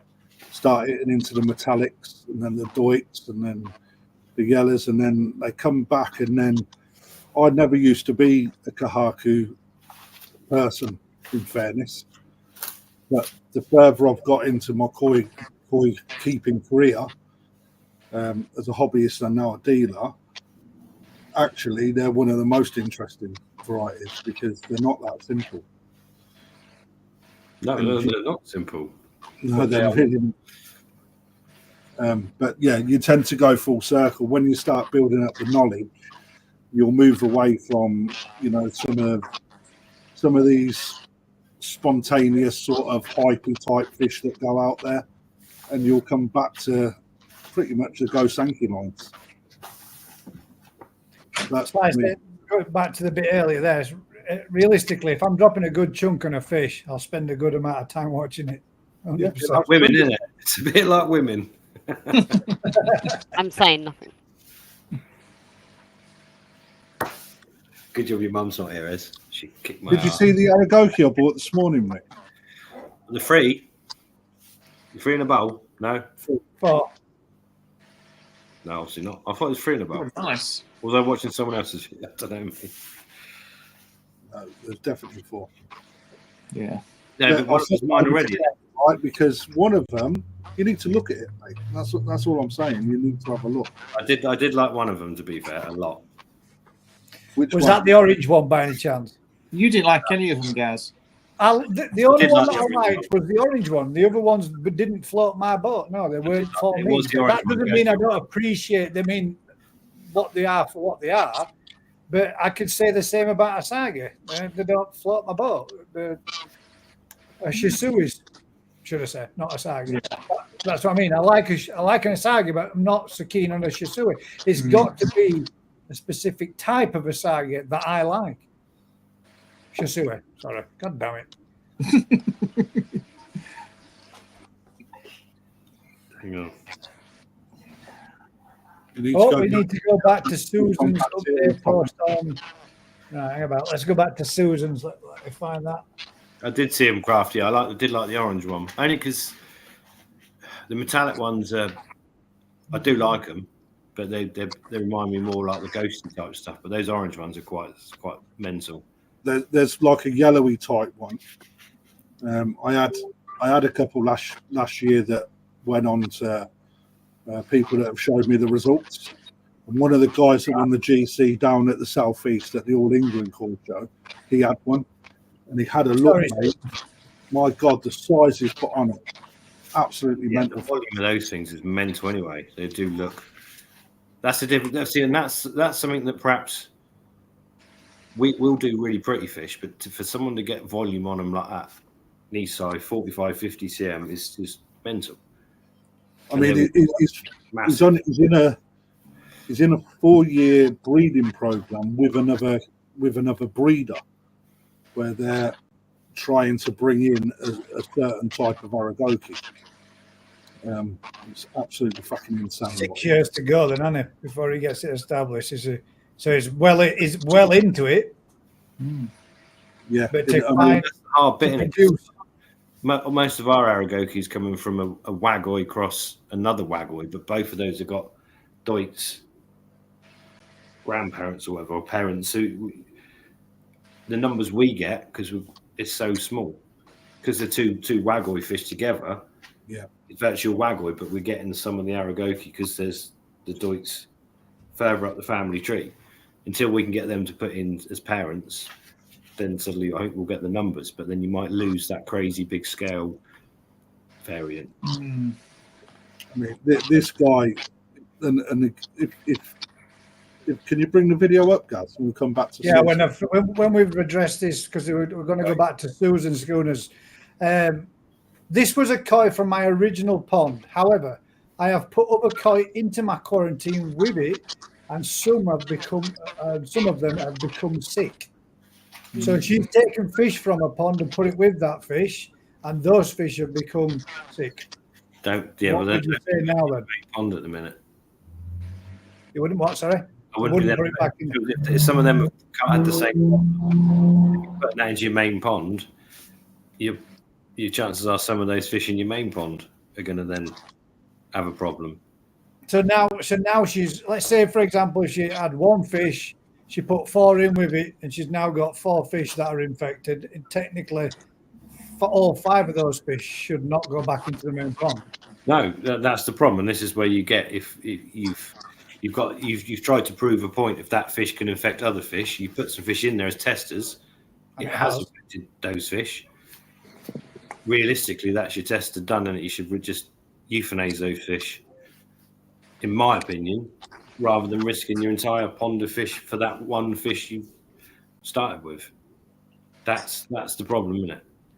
Without knowing what if it's the same symptoms and all the rest of it and what the situation is. But in reality, if you've got a pond of fish that are happy and you've got a fish from an original pond that's had a problem that's not from that pond, you've got it in a quarantine tank, it's happy, it's fine. You put fish from that pond, your original pond, in there as testers, and some of them are now having the same symptoms, developing wounds and dying. Is that, to me, that's just... Do we know they're getting wounds? Well, we don't. That's the problem. I don't know all the information. I'm just saying. I mean, some of that's coming across my mind is it potentially the fish that are being bought are not being quarantined properly. They're not being brought. They're being. She's got an original fish from a pond that's had a problem. In a quarantine tank, and she's put fish from. Yes, they are. She said. In with them. She says yes, they are. They're now showing the same symptoms. So they're getting that would say that fish is definitely a carrier then, and the likelihood is now the other fish are carriers too, and if you put them back, you're going to infect the rest of them. So Here's a Let's say- question. How old are the fish? to try to find out what the infection is and whether or not it's treatable via antibiotics. Here's a So, question. time coning. How old are the fish in your main pond? And when was the last time you ever introduced anything into it? I think this is a question Sure, you should ask us. Send all the information to me or Crafty or whatever. Yeah. Because this Yeah. is quite a long one. Yeah. It just needs photos as well, doesn't it? Susan, if you've not got our details or got these gentlemen's details, you can contact me at Gazza's Koi Pond 1 at virginmedia.com. Drop me an email and I will get Rick's or Crafty's details across to you. And you can take this with some proper information and go through the whole process of what you've done, how you've treated, what's worked, what hasn't worked, and what would be the best actions to move forward through. That way, then you can get some personal one-to-one and go through the best possible procedures. If you want that again, that's Gaz Koi Pond 1 at virginmedia.com. And if you ain't got it this time, play it back because it'll still be there. Or if you want to go onto my YouTube group, YouTube main page, it's there with the information about me. It's wrote down in there too. Well, that's why you. Well, hopefully, this the reason why we do this is if nothing else, if people have enjoyed watching this show, if we help one person, that's what it's all about, and we can get your fish back in tip-top condition at the end of it. It's been worthwhile doing this for the years that we've been doing it, if nothing else. And again, this is another time for plugging the amount of money that people spend on fish. Get yourself a good fish health book, like the Koi Doctor. There's some great advice in it. Jess Rice put in there, hi Gaz, the Tancho show is coming along good. I've chilled out from the salt bathing every day and heated to 20 freeze, salted to 0.4 and dosed with Bacto Plus. It's back on the feed now and bodying back up. That's the one that was big behind the shoulders. Yeah, the big behind the shoulders and look like it's wasting away a little bit towards the back. Good, mate. I'm glad it's coming good for you, mate. Excellent. Well done. What do we recommend? Just killing it. No. No, sorry. Would you agree with that? Having problems with your fish and bacterial infections is part of the hobby? No. Seems to be at the moment. I wouldn't either. If you were going through the right procedures in the first place, you should be avoiding that part of the hobby. Yeah, I know, but it's a learning curve. Yes. It will happen, and it does happen, and it's fucking God forbid it happens to people, to be fair. It's fucking evil. Would rather say that wasn't part of the hobby and that was unfortunate if we ever did get it. But yeah, bacterial problems are big scope. So it's not one ulcer causing wipeout machine. It's massive. From fin rot to a bit of mouth rot to a raised scale to it's massive. You're saying in a hobby, but I've just seen Lee's video, and every dealer's got antibiotics in their little warehouse. So it's something it is in the hobby from. Yeah, but it's not something we really want to say as part of the hobby, is it? You scare people out and never get into it. The more fish you have, the more you turn over your fish in terms of buying and watching and getting rid of. The more people you buy with, the more chance you're going to come across things. Yeah, that's part and parcel, and it's not always a negative thing. It's part and parcel, isn't it? To learn how to look after your fish. So you can have bacterial problems because your water's shit, because you've got too many fish in too crap an environment, and you will have problems. Those fish wouldn't have that problem if you were running a different system. That's a different type of bacterial problem to a really aggressive bacteria. Aeromonas is There's many strains of Aeromonas. That's what I mean. Aeromonas are the main ones, but that's not to say you can have a strain of Pseudomonas and Aeromonas in your pond right now, quite happily, and your fish are fine. They're dealing with it. It's not a problem. It's not an aggressive. It's not an ulcer causing problem. It's not, but it's like anything. You can have so many different strains of so many different types of bacteria, and you give them the right environment, and they will rip you to bits. but you can't. Those strains of bacteria can't just appear in a pond. They've got to come with something. That's where the quarantining comes in. That's where buying fish in the right place comes in. Yeah, bacteria is there, and it's everywhere in every good shape. We can't keep koi without it. It does. Yeah. It's everywhere. It's just there's a few strains Good. that are nasty. In Well, I hospital, Googled I call them super bugs. Aeromones salmonoides is the nasty blood-borne one. That's first started in salmon farms, and it's somewhere along the line it made the jump to koi. But that's from the frunculosis and whatever. So but again, so a lot of the antibiotics that are used on salmon farms, which is again the same old something that was pumped into fish, food fish at that or whatever. So you difficult. I don't know. Sorry, that was a question for Feed Vicky. them all triform, they'll be fine. Yeah, Feed I them think all. the word bacteria scares a lot of people, and then you can go and buy bacteria in a little tub to drink. Yakult. Yeah. It's as good as it is bad. You know? There's good, super good stuff. Yeah. Sakai Hikari, the Hikari gel, that type of bacteria or whatever. We all love that food. And that PBS is bacteria, isn't it, at the end of the day? So, Ooh. So we've got the selection of Aragoki fish that Crafty would like to show. yeah, but you sold 2 of them to me already. So who's getting the other 2? I'm not buying anything. I'm joking. They're available Dips right them. now. But from the best Aragoki breeder in Japan, and as you know, they may not technically be everyone's cup of tea, but my God, if you got a winder or you want something different, fuck me. Look at the profile on them; they are absolutely stunning. Body, mate, body on them and everything. Profile on the fish, banging. Look at the fins on this grey one, man. It's like orange fins with that beautiful silver fucking trace around it. It looks mint. But nah, none of them for me, mate, at all. You say that, Gaz, when these come into the pond, right? The amount of attraction that they get. Oh yeah, and no, for you personally, I get it, right? But just for me, stop. Who's shouting? Am I shouting? I might be too close to the telly. That's probably. I just think, for me, there's elements on every fish that I don't like about them for them being Aragoki. Like on the orange one there, the cluster in the back on that bit towards the middle of the dorsal, where it sort of changed its uniform pattern to sporadic bigger scales, that would put me off on that particular one. And the other ones, I just don't like the colour of them. But that doesn't mean that I don't appreciate the fish, mate, and I appreciate what he's putting into them and doing with them. It's just not my cup of tea, those particular 4. Aragoki, I think, are probably one of my favourite type of scaled fish.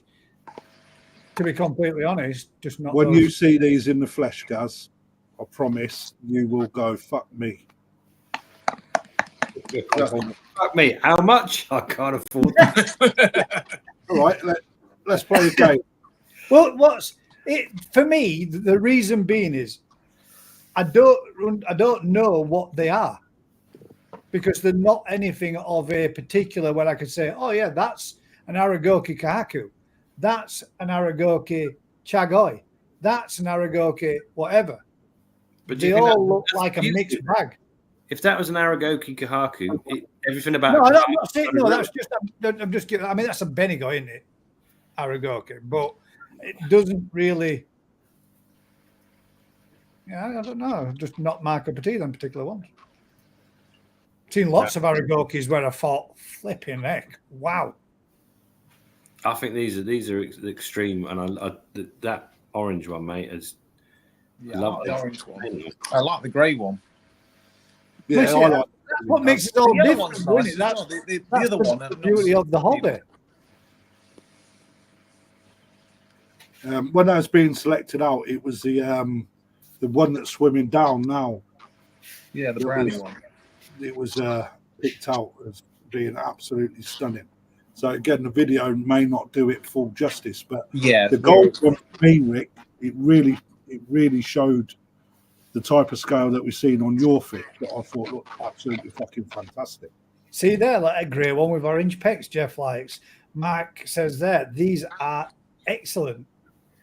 Vince, orange one for me. Yeah. I think the orange one for me, the thing that does it is the clean head. Yes. Yeah, the head is clean, isn't it? Yeah. Whereas, like this sort of goldy one that's now pointing up across the screen, 2 lines running through the side of the head. So Vince's Deutschmatsuber got marked down fat at the show, but all of the Acker Deutschmatsubers always have that two-tone. They don't have a clean head. Yeah, never seen one, but no, I mean the pecs on the grey one, they look pretty mint. I mean, they make that fish stand out. They do look nice. I just don't particularly like the colours of them. It's quite nice looking in the comments. Actually, there's quite a lot of love. The grey and yellow are my two fab. This one. That's nice. When Ryan was going up there this morning, what was it, 6 o'clock this morning? It was like, ear up or straight on the video. He goes, we're off to Kobayashi. I was like, here we go, bang in. Because I see in February, I seen his small toes eye. And I seen the nis eye that he kept in his house. And I was like, it's nis eye season. Like, yes, I'm spending some money there. Yeah. See, if there was a black and white one in Aragoki scaled in there, that would float my boat, mate. What, like a Jesus? No, maybe like a bit of a Matsukawabaki. Ginrin scalation to it with a black. But if it's Aragoki, it's got to be a Komomri, isn't it? Be a black Zeus rather than Jesus. But Jesus actually sounds better. So again, this comes back to that question. What questions do you ask the koi dealer? Well, again, it depends what fucking fish you're buying, doesn't it? Yeah. But yeah, anyway, if you can't find a home for that, that would be a Hajiru Aragoki then. Fuck knows, I call it an Arengiogon. The Kinkabuto Aragoki. You know? Yamabuki Aragoki. We could make it up, couldn't we? It will look nice. I think it's mad how they get the scaling like that in the first place. Yeah. I mean, and looking at the scalation that he's got on these is getting better and better as each year goes. Yeah. If you go onto my Facebook page, if you're on my Facebook page, I'll put a post out that has got a link to his Facebook profile. I don't know if you can see it unless you're friends with him, but he's got all of his show fish and his top end fish that he keeps. And just have a look at what he produces. They're fucking fantastic koi. Absolutely insane. So thank you for showing that, Gus. There we go. I like them all. Yeah, I think they are. Yeah, they complement upon the Go Sangi massively. Oh yeah, yeah. What you need.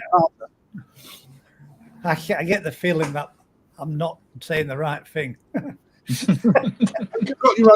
You've got your point. If you remember, I probably was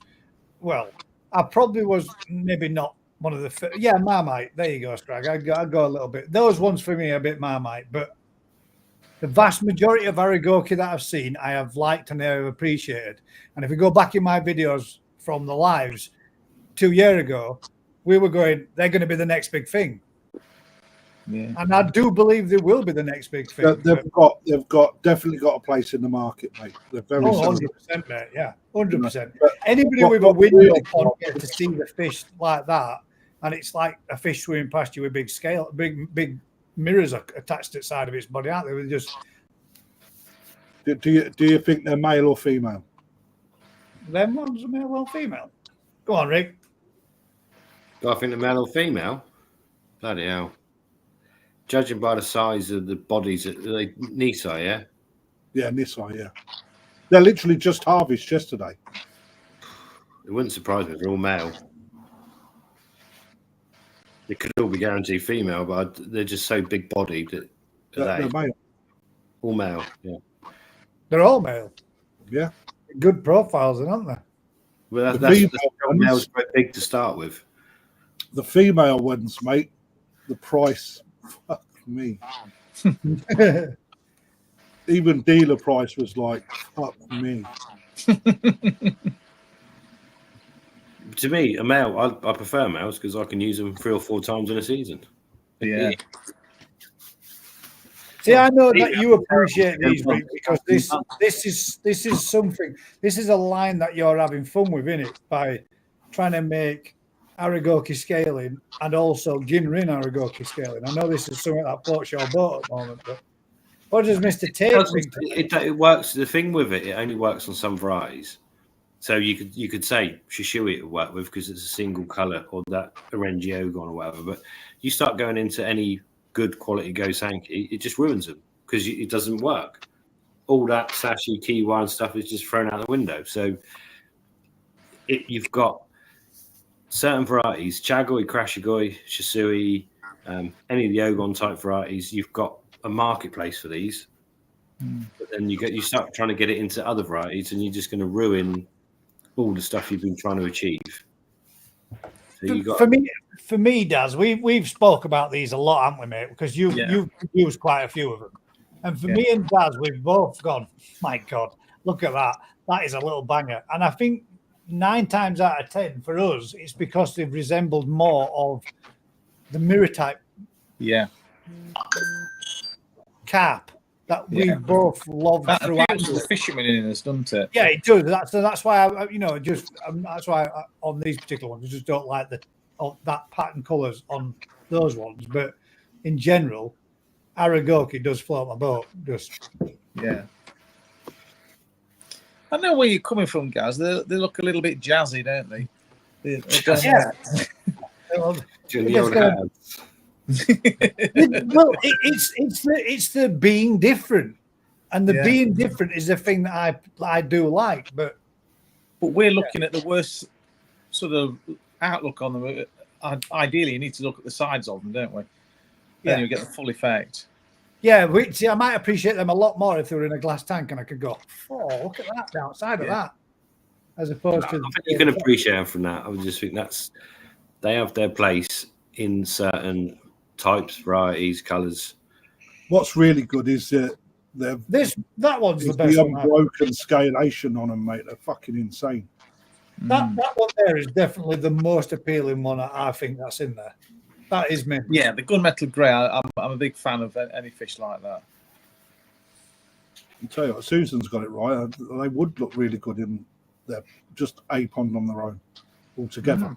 Yeah, that would make a very good collection of Aragoki to go with your other Aragokis, 100%. But yeah, there's only one I'd want. Just check your phone, Rick. I did, and it's the orange one. That one. Did you check it? A couple more beers, son. Yeah. As long as that's that one, I don't care. If you want it, it's there. I'll give you a price. Yeah, sound, mate. We'll sort that out. I think for me with these two, they just look more a bit ghost coy in head, and I'm not down for that. Jobs are good, and it doesn't matter. They're all gone now anyway. Let's crack on. We're all told. Shit. They've all been dibs.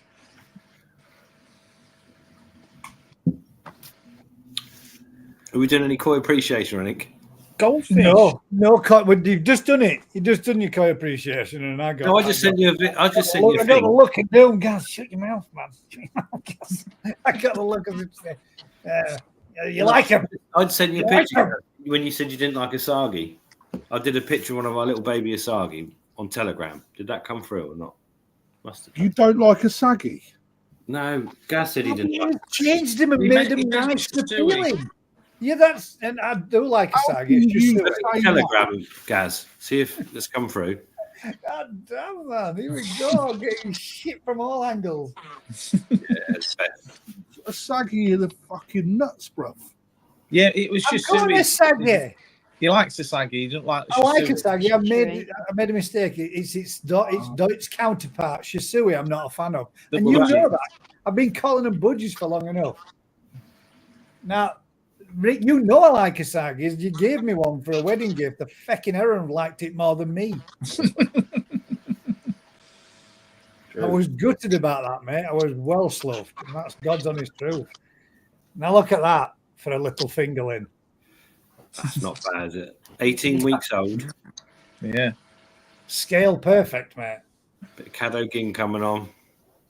Yeah. I'd say, does it remind you of anyone crafty? But I haven't used that one yet. But I could lie to you and say that's from that one. Good luck. It's not from that one. It's not. But that's for that age and size, mate. That's a bang. Crafty, do you want to explain this one? Right, can you see that? Oh, wrong one. Sorry. Is it pretty though? No. What? No, that was all fucking better than pretty. It reminds me a bit of the Koi Soldier's bullet. Does a little bit, doesn't it? Yeah. Lovely, mate. Banger. But yeah. Right. I'm off to bed now. But that's just that's about this big, isn't it, Rick? Right. It wasn't for me, mate. Sorry. About 10 cm. Yeah, about 10, 12 cm. A little banger, that, isn't it? Hang on. Night airs. Here they come. See, I weren't a big fan. I weren't a big fan of Shisui. And then you did something with Shisui and made them Ginrin scales on them. And man, that straight away made them way more appealing to me straight away. Yeah. When And then the double line of scales look absolutely insane. Yeah, and the ones when you've got nice long lateral patches of orange. Yeah, that always looks nice with the lateral patch. That type's really nice. But the standard. Yeah, I get it, man. I'm not a massive Shisui fan, but I'm not. That's why this. But when you get a good one, they do look fucking good. Yeah. They do. But they do need. I think they did. I prefer that double. When they have the normal line of scales, it's too small when they get big. But those ones you see with the double line of scales look just up into the dorsal. Yeah. But you've also got them with them down the lateral gin as well. They look even better. They look mint. Joseph Edwards said, "Evening. What quarantine processes should a hobbyist go through before introducing new fish to the main pond? Cheers."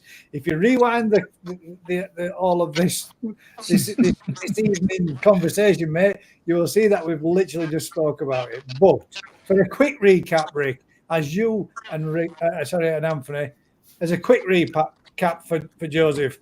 What procedures should someone a hobbyist go through before introducing new fish to a main pond? In an ideal world, you buy from a dealer you trust. You still put the fish into an isolated, decent facility that can take that fish and others for a decent amount of time, i.e. 6 or 8 weeks. You put the fish in it, and ideally you take some fish from your main pond that are smaller or not as valuable to you, and put with said fish in the quarantine after a period. Again, and you put them, you stress them and put them through a period to express any issues they might have, either which way, and deal with the outcome in that separate facility before anything goes back to your main pond or whatever. In the real world, I know that doesn't happen, but if I had a collection of fish that is super valuable, it doesn't matter how much they cost, if they're valuable to you, then you make sure you've got somewhere separate to put any new fish, and you go through, not only do you trust your dealer, but you trust yourself that fish is not going to cause you any problem. And the longer you keep it, not separate, but the longer you keep it in an environment with some fish in your main pond, and the more temperature swings you put it through, the more stress you put it through to a point, the more you're going to know if that's going to cause you a problem. Size question then. Thoughts on growing fish on through winter with a lack of UV exposure? Even if supplemented with colour food, should you be wary of how much you push them so as not to ruin Benny pigmentation? Are you staying heated, Si? Yeah, he's size heated throughout. There's not as much of a lack. If you've got the exposure to our natural light, you've got enough UV. If you're in a shed or a garage where you've got no natural UV, they're going to come out looking horrendously insipid. Yeah. You get away with it probably for one season, and you could bring them back. Colour foods, I'd still recommend feeding it, but they're not going to come out showing the full benefit of it. But they probably won't have gone as far backwards as if you didn't. It's not recoverable. We personally, we got some grow on units where we get no natural light. So in them we grow on Shiros, Matsukawabaki, Karashigoi, Chagoi, numerous other fish that you can get away with. Anything that's got Benny pigment goes in somewhere where we've got decent amounts of natural light. Because if you ruin the Benny, you can't get it back.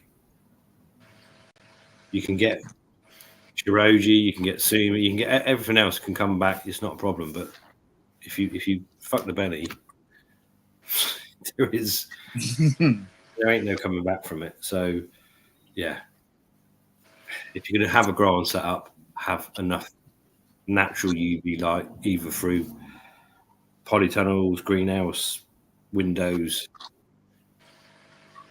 whatever. I don't know. You can buy them. Surely you can buy LED lights now that are. I was going to say, would the LED lights be properly under a LED light? That must be with enough light for fish to grow. You're right. Yeah. There's some we can get in from Japan. It's just about a question of getting the right amount of orders to be able to make it affordable. But Narita sells loads of them. We still talk about this here, or we or someone else? UV lighting for indoor. Yeah. So it's something that we've looked at and trialed, but it's just not cost effective.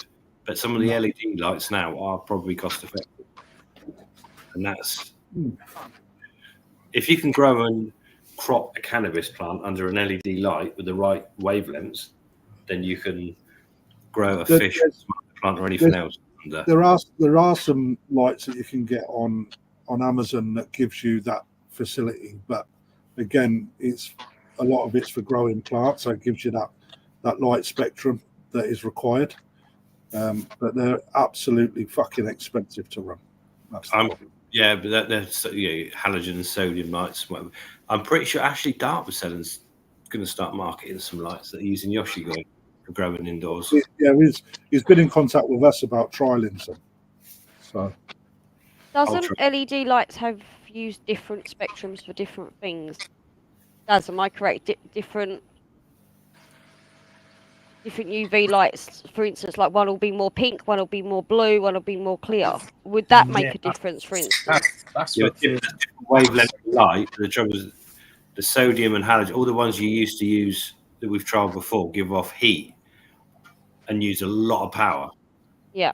They're giving off most of the energy they use gives off as heat rather than really the light, whereas the LED ones are purely the light wavelengths. Because I know the colour spectrum is meant to make a big difference with plants, so I'm just wondering whether or not that would make a big difference within the water getting through to the Benny, because obviously the water itself is going to play a part in it because it's a break. It's not direct, is it, like it would be with a plant? So then would that mean then that you'd need a different spectrum? Or I think they do. Spectrum? Because any hydroponic lighting would do the job, wouldn't it? Yeah, any grow light.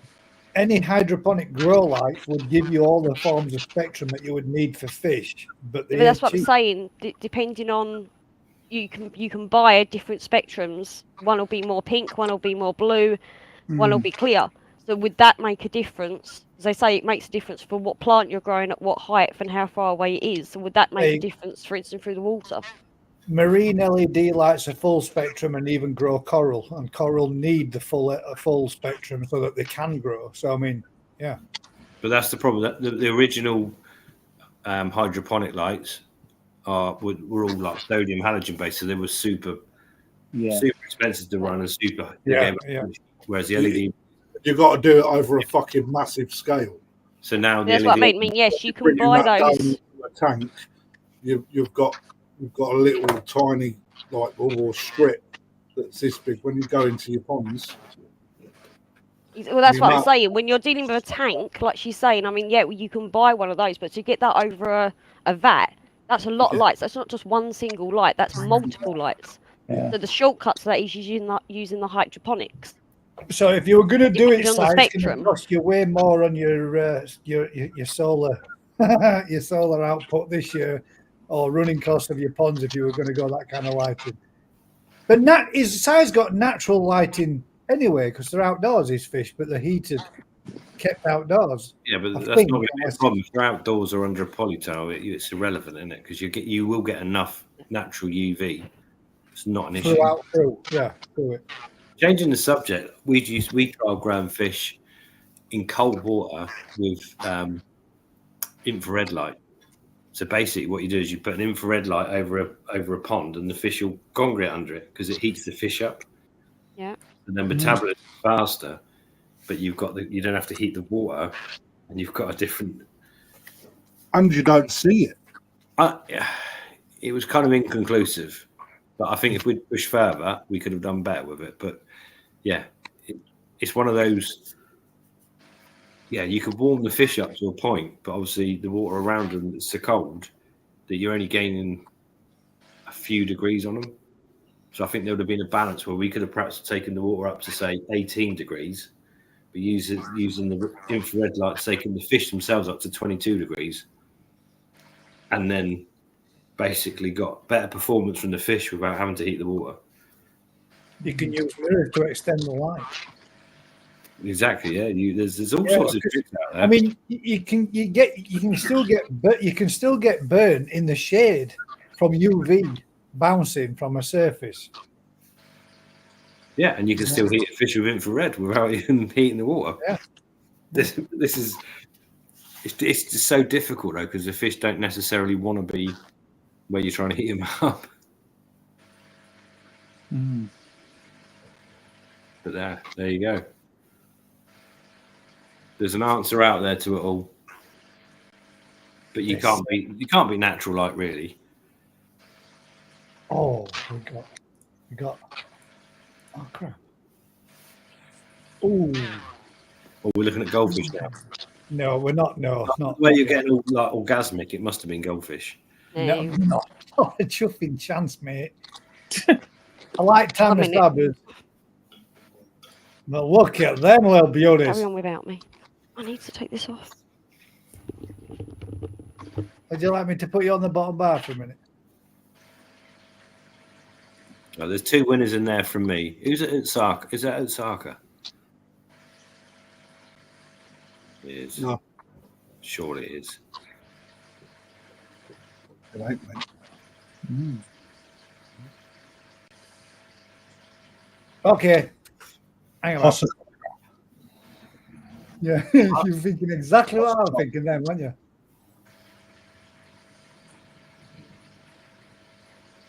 Oh, apart from the big play button in the middle of them. Yeah, you ain't going to get rid of that play button, mate. Yeah, but I can try at least not get it on a fish. Oh.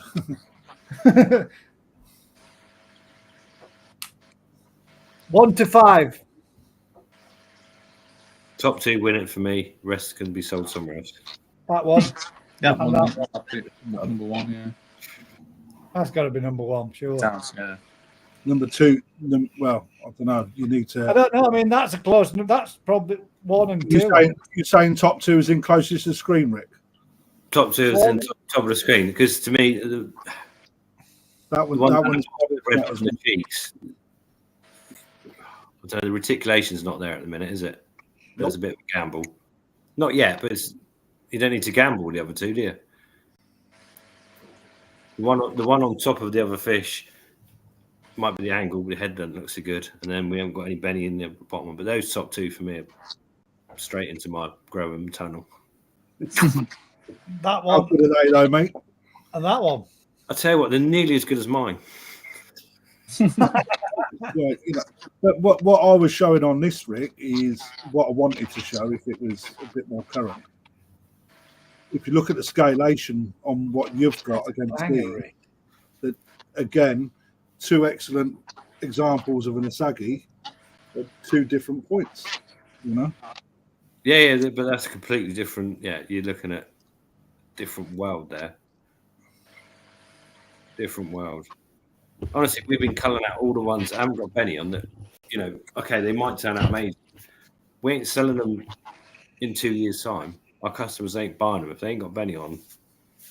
Really? So people will be buying C grades from us and turning into some bangers. Yeah. Well, that's the problem with Asagi, isn't it? Another one of them fish that aren't very well understood, and they're not very well sellable when they're young. We've changed the picture. I'm still going with the same 2 fish. Easy, isn't it? For me. But it's that one and the one on the left. No, the left. Oh, that one, me. Yeah, but that's more of a gamble. That could come out as the best, but reticulation's not there for it, is it? No. Yes, it could come, but it's the gamble side of it, isn't it? Got a good head though, hasn't it? It's not. It's got a pointier head than the other 2. These are for sale at $349 a piece. You can't go wrong with any of them, but there is 2. Those 2 at the top.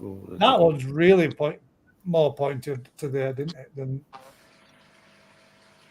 Okay, Rick, I've got a question then. You said earlier about bone structure and working out which fish would be big, which fish could possibly grow bigger. In that Explain bowl, it on that. Top one at the top one there. Top. That one. For what reason? It's just the length of the head, the way the bones. That's got a body and a structure that will grow bigger than the rest of them. Okay. Compared to what one would you say wouldn't have that potential? The one underneath its arse. Okay. The one. Yeah. You just. What about the one next to that, Rick? It's an in-betweener. From that picture there, it's not so great, but I'd say, yeah. The problem is you've probably got the 2 in there that I've already picked out as the best 2 are probably both males. And they've got the best bone structure at this point. So unless you can get in there with your hands and start having a look at them. Okay. So from someone that doesn't know anything about bone structure, explain what you mean. So the shape and length of the head, the way the spine comes out, just the length of the body, the whole sort of package, it's just... See, this is where it gets hard to explain, isn't it? That's why I'm asking. I'm being really mean, and I'm sorry, but that's why I'm asking. Use your words, Rick. So when you say the spine comes out, you mean it's got to have So if the 5 fish in there, you see as they sit in the minute, and I'm going to say the one on the furthest right, and I don't know if that's what everyone's obviously seeing because it gets a bit front. I'm going that way. Where's your little dots, Gaz? Put it on the front to the furthest right. No, right, my right. That one, yeah.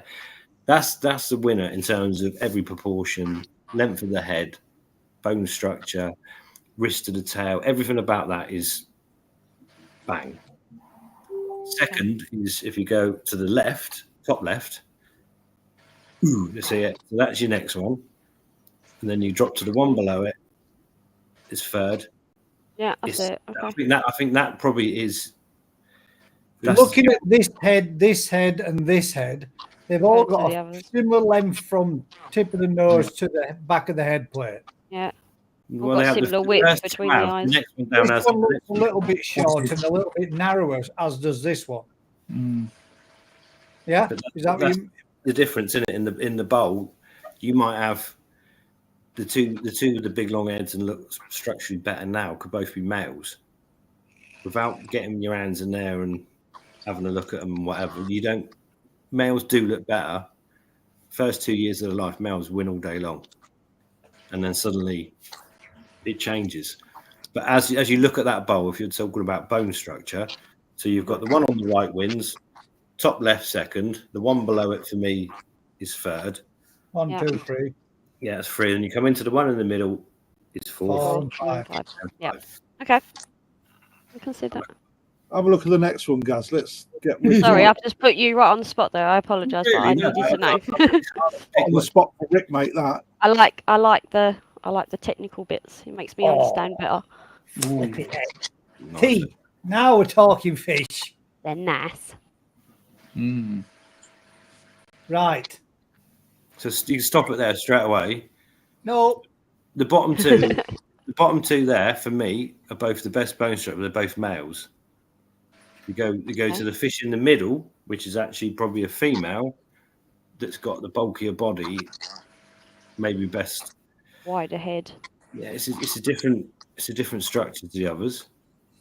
I'm not saying it is, but it's for me that's long term is probably the better prospect. The two at the bottom are pretty much both males, and the top left is probably a male as well. And the top right, the Tantia ones, from that angle, looks like it's got the weakest head, the weakest structure, but it probably sell first because it's Tantia. what if That's an issue analysis around forever? Tanchos. Well, but yeah. I mean, that's light years ahead of these two, isn't it? Bodies, bulk-wise. But that's the difference between The males and 3 males, a female, and a tancho. So which one's male as well. fish? So which is right? So let's go 1, 2, 3. Top 1, 2, 3. 1, 2, 3. And I'll go the opposite way around. I'll go bottom two, number three. one, middle 2. What's the best pattern? Number 2. For What me. way round are we looking? Let's just say, What one's number 2? let's just say that this is number 1, this is number 2, this is number 3. Which is the best Okay. pattern? No, Number out of 2. all of them. I'd say number 3. All right, out of all of them, then you've got an out One, of them all. 1, 2, 3. The patterns. 1, 2, 3, 4, 5. Which is the best pattern? Put some numbers on, Gaz. Do some drawing. Don't think it's time, though. Tancho number 1. Tangent, Next fish out to the Tangent left. 5. To get rid Do of some tangent. drawing. Yeah, do it out Ah, of or a 4. wood. 4, not the Tancho. Best pattern. Honestly, for me, right, forgetting everyone else, the bottom 2 have got the best patterns. Done. The bottom 2 are the best fish. If I was buying them, the bottom 2 would be the fish I'd be buying because I don't care if they're male or female. See, I'd say the very bottom one. I think you said it was number 3. But this is where it comes in. If I was buying a female, I'd be buying the one bang in the middle. The best pattern. What would you go for, Ben? The best pattern for me, which I would go for there.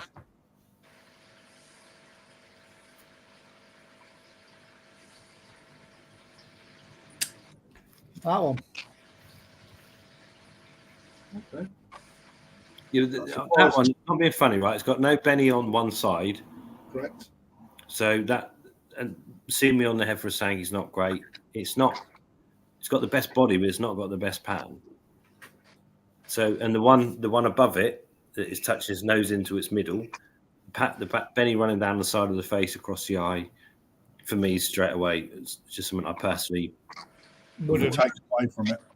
It's just, the fish is amazing. It's better than anything I could ever do. But that would be if I could choose the bottom 2, I'd choose the bottom 2. See, I was talking to this bloke other day, and this bloke other day turned around and said, pattern doesn't matter at all. Doesn't. There's no such thing as a best pattern. It's all about the quality of the Benny and the Sumi and the Saroja, which makes the pattern. Okay. Who's that? It must be an idiot. Number 2 is the best pattern. The one where your hand is. Which is number 2? Which one are we saying? Alan, say yeah or nay. For me, the best pattern for me is the that one that Rick said wasn't the best pattern. That one. No, next one left to it. That one. Yeah. For me, my own personal lie, right? And the reason why I asked this, right, is because it ties us back to the question of what you choose first in a fish. Right? Everyone goes for pattern, and here we've gone different fish, in 1, 2, 3, and it proves that And you Si said, like the fish that you like. For if you go down the show scene for best pattern, the one that is in the middle of the three that are 1, 2, 3 yeah, so the middle one of them would be the best pattern for me. Well, from what I was listening to last time, it'd be Saroja, then Benny, then Suma. Han doesn't come into it. It's about the quality of the colour within the pattern. But those 4 fish, forget the tancho, the quality of those 4 fish. We didn't touch on all elements. No, we didn't. I know, mate. Not even a tiniest bit. But those bottom 2 have got the best pattern, the best all round body. I can't take the pattern over the face of that one, Crafty. You have to. I'm just not having it. So the bottom 2. I think if you play it round though, you'll see that it doesn't. Let's let them come. Let's let them change position. Then I'll flummox everybody. I found this really interesting the other day when we were doing this. When we were doing this overnight, weren't we? And it was cool. It's not a solid head pattern because it doesn't wrap on the whole way. No, it's not solid, mate, but it's too much for me. It's still the same 2 fish by country mile. But I think it's complemented by the rest of the fish. When you take away from that, when you look at where the Benny plate and the spots on it, I think it complements the fish. It's a full balance, yeah. Yeah. But for me, the 2 I'm picking out. But I'm not picking out showfish, am I? See, no, neither was I, because that wouldn't be my showfish. So that one there, which Rick said was one of the better fish. That was my Benny. The Benny in this here is nowhere near as consistent to that colour on the head. Might not be.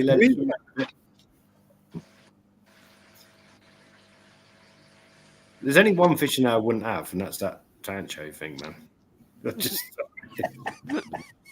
Go on, next one, Crafty. We've got some more. Have we got more? I've got. Do you want some more? He's been busy, isn't he? I mean, there isn't a fish there that I wouldn't have at all. Are we just trying to avoid showing goldfish? No, we've just only into 2 hours. We're only just into 2 hours. If we do that now, there's only 120 people watching because we mentioned goldfish. So we're going to be, and there'll be nobody on. I'm still saying the 2 I like. I know the best one's a bit front heavy. Alan says there's 2 I wouldn't have. Right. Stop. What 2? Well, anyone that's not. Anyone that's not 5 right. Left to right, 1, 2, 3, 4, 5. 1, 2, 3, 4, 5. The Tancho Sank is probably 1. Yeah. Guarantee that one. Mr. Tate wouldn't have that one or that one. Yeah, I won't have this. That's my prediction. Am I right, Mr. Tate, or am I wrong?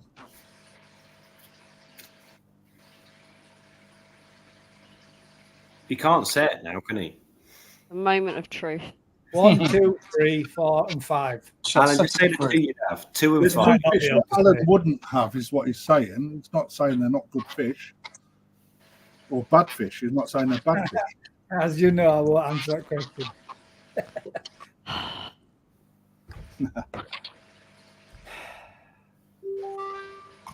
If I pause you on live and go for a wee, do I come back and still see it again? Yeah.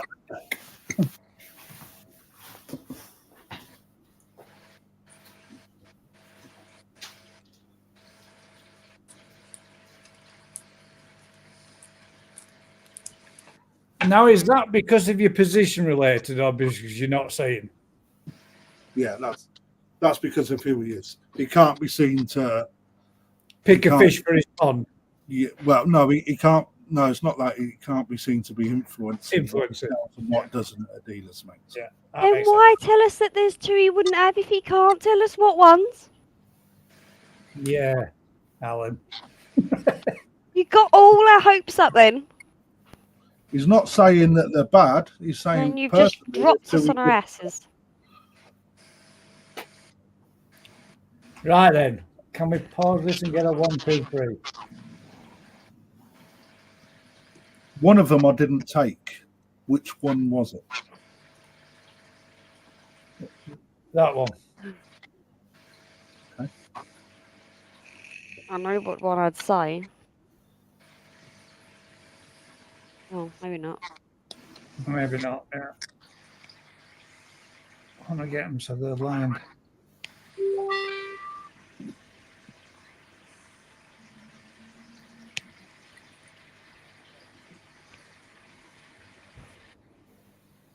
Yeah, I'm going to say that one because of that mass void area there.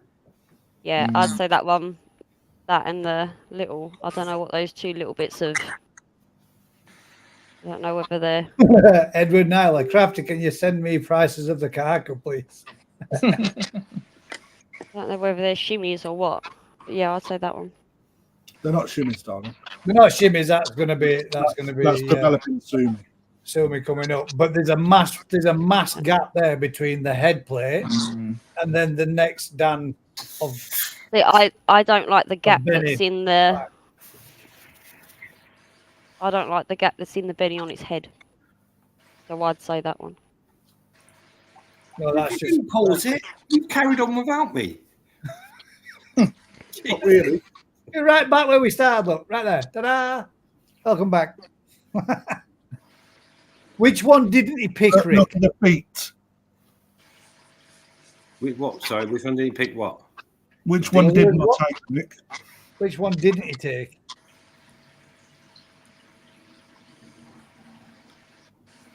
Didn't he take?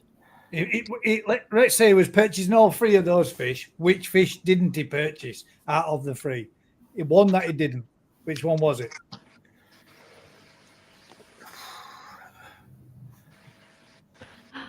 I need to see that kahaki. That kahaki's head looks too small, but it looks like it's the best fish in the bowl.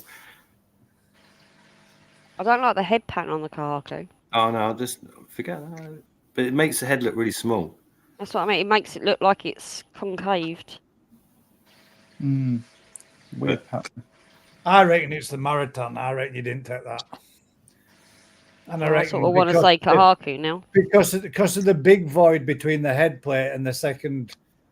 No, Second but belly the patch. quality's immense on that, isn't it? Well, I'm not. Yeah, but I'm just. That's my guess. I'd say Oh right. So we're guessing one he didn't take. Yeah.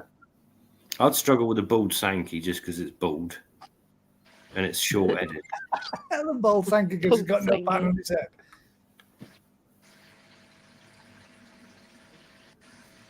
To be honest, the Sankey with no pattern on its head, the head looks short, but the Kahaku, the head looks too small. But I don't know if that.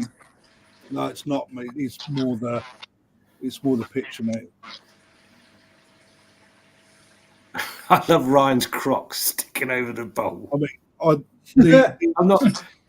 This is just a video, so I know I'm getting the right fish when they arrive. So The Marathon Sankey, yeah, the gap's quite big, but the bone structure and the quality of that's fucking superb. That's not in question. I'm going to say kahaki. That's a winner. For me, it's a Sankey with the bald head. Nope. Just because. Have a look back over some show winners, Nick. I know, but Like it. you're asking me. It's a bald-headed Sankey, mate.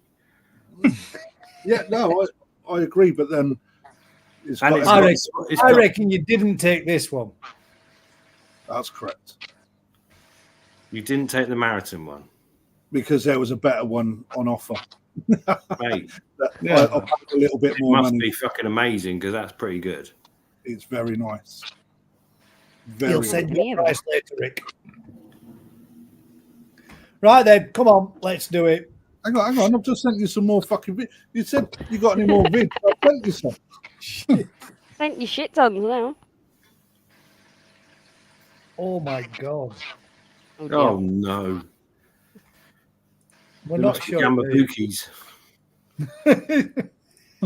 Not Yamabukis at all.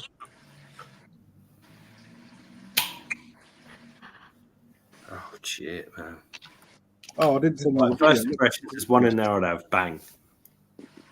Goldfish, please. The tit says goldfish. Can you comment on them? Let me send Probably you the not. videos just coming now, guys. I just sent you the still. While it's still, Gaz, put your little hand across, and I'll tell you when you stop on the one I'd have. Go to the right. Stop. No, go to the left. Stop. Yeah. That one. Done. Why? That's me. Done. Like a crane machine, isn't it? Crane Rest game. finger. That's it. Mate, this is what I've been doing with Brian, mate. It's like I said, right, put your fucking finger out, and he's like this. And I'm going left, right. It's like, stop that one. And that's how I've been selecting my fish. That one with the sort of cargo sumi, heavy sumi, big tancho spot is the only one there that floats my boat. That's They're all, you know. they're all mad. I personally think, Rick, that would be the least pick of most customers. Good, because then I'll have it for free when no one else wants it. Stick it on an auction, mate. I'll have it. Have a look left, guys, on your thing. Like I've just sent you the video. Oh, Tanchos galore. that one's nice. No, I'm sticking with my choice, mate, straight away. Which one's nice, Gus? The one that's got the little bit of black sumi running through the tancho spot. The one that I like is at the bottom of the screen now. Little black dot on its tancho spot. At the bottom. This one. Yeah. Shit, should we all get one for a grow on? While we're on that, I do need. I've got some banging news, but I ain't going to share it yet. Great. What's the point of telling us then? It's called a cliffhanger. You'll have to keep tuning in until you find out. But while we're on Grow and Show, I'll be. Can we grow some? Can we right before you go Grow and Show and then go? Tamasaba Grow and Show. No, can we grow some knee side rather than toe side? No, because you can't afford them. It's going to be $1, isn't it? It's going to cost a lot of money. And you won't see any change. The special Northern Grow and Show. You've got to remember the Nisai. Alan just put in there. Really crafty tell us. I ain't going to tell him shit. The Nisai come with a price packet, mate. And with the Tozai, I've got a lot more wiggle room that I can play with. And we'll see a lot more change. So you can get them for a discounted price for your customers for a grow on from Mr. NND. Fucking Formula Fujo. I'll tell you why. The GKP needs some cheap knee side to A lot grow. of people turn up and don't go through it. They don't go through with the whole competition, which is fine, but that's their decision. But I'm not going to knock down price on this side for people just to turn up for a cheap fish, mate. Oh, shit. I'm not coming again then. You are. Yeah, but to be fair, mate, I'm looking at that picture. They're all banging, but I still want them in them. Alan Tate's just messaged me, fucking spill the information. Jeff just put in there, he says, wait till we get to Japan, guys, then we can build the box between us. The only box I'll be building in Japan, mate, will be something to flat pack and make into a box. Go on, share some more fish, guys. With fish, mate. There's no way you're going to Japan and not buying. 100%, no way. That's it. So we're on to goldfish now then. Here we go, ladies and gents. Whoomp. Everyone disappears. Bye. Say bye-bye to those of you that are going. No, put some more koi on. Let them look at more koi. You're breaking up, but I need to. That's the last one you sent me through. No, it weren't. Have a look. You've not got more koi. How much you spent already? That's it. No way. That bowl of tancho show us, no, mate. I'm lying. They're back the other way, mate. You were right. I went the wrong way, didn't I? You did. You always go the wrong way. I've heard that about you. Imagine sharing a room with him and Lee. That's the same fish. We've seen them. One of them's already sold, though, isn't it?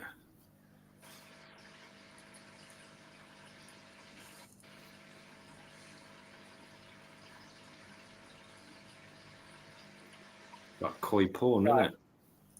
isn't it?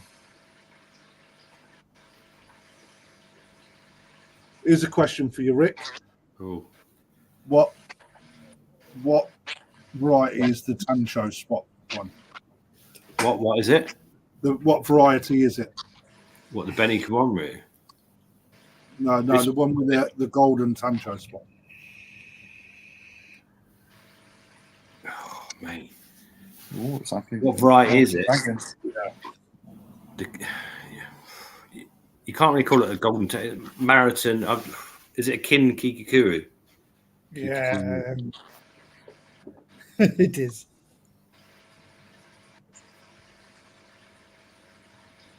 Is that what we called it the other day, Gaz? It was, wasn't it? Yeah, Kin it's the Kin Kikikuru Yeah. marathon, isn't it, really? But, well, no. Tancho, Kin Kikikuru. No, it's a marathon spot. You can't call it a Tancho. I only said it so people knew what we was looking at. Marathon would mean it had that colour throughout somewhere further on its back, and it hasn't, though. Well, it has So it down has- its flanks and in its fins. Oh, yeah, yeah. It's got it somewhere, I'm sure. It has. It has. It's got it in his pectorals, hasn't it? Go on, which one of them would you have then, Vicky? That one, You go the one first. that we were talking about for me. Really? That one. Yeah, I like that. Different, isn't it? You didn't want the Aragoki, but you'd have that. You're a nut job. Why don't it? I'd probably have the lemon araki. The 3 steps, nice. Yeah, it's But not that- lemon. It's Yeah, going on. them all Oh, gone. Gas spec savers. Oh, come on then, Alan. Oh, yeah, that's right. You can't tell us. I'd probably go with that. I mean, they're all good, aren't they? But I'd probably go with that Deutsch Goshi that's just broke the surface of the water. No, it's gosh, listen. How fat I could get that going. What? Which one? Yeah, the one down the bottom now. How banging is it? Where are they from? Fuji or somewhere? Coda.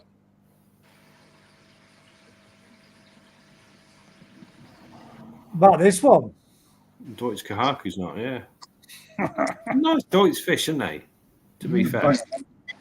With a cheeser. Oh, I knew somebody would say it. The one with a black tail, Rick. What's the chances of that changing colour lots? Black tail? Yeah, the Benny, Oh, the Benny the Kumon Benny Kumon A room. white tail. Yeah, that's going to change plenty, mate. But what's your forecast on Do you it? think it'll recede back a little bit and show a bit more of that Benny? I think you'll find under most of that sumi is Benny, the way that is. And I think the sumi will recede and then come back. But the quality's lovely, isn't it? The skin, the skin's absolutely fucking unreal. Yeah, to be honest, the few we've done of that sort of variety, they've just, some of them just could turn completely black, and you can see when you get them out, you can see the Benny under the black, but it doesn't ever recede. It's a nightmare. What about that ball then, Rick? What would you go for in that ball? Ooh, that's a good question, isn't it? The Shisui. Oh no, No? no. No. The shower. I like Colin. it, but huh? The Colin said the shower. No, definitely no, not for me. Crafty, have you been locked in at work? From the Koi channel. I just can't pull myself away, can I? Probably the I was Kikasui, doing the as well. Kikasui right at the top now. Well, not at the top now because it moved. Almost like little four-steppy one that's at the bottom now. This. Yeah.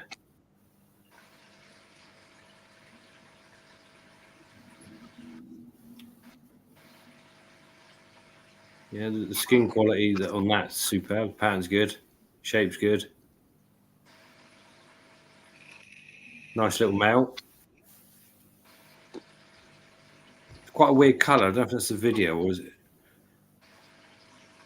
Yeah, it looks more like that would go more darker, more into an orange as the older it got, rather than it being the key.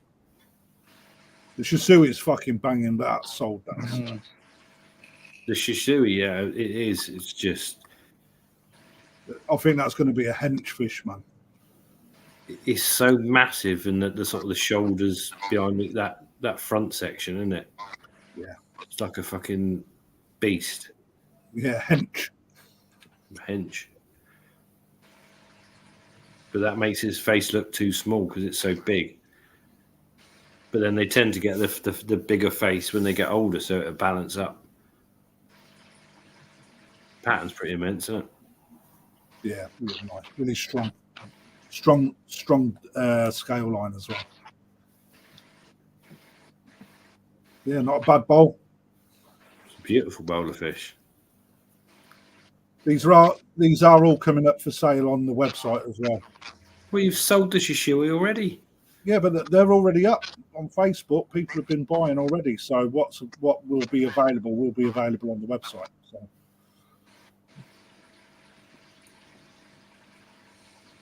Done that one.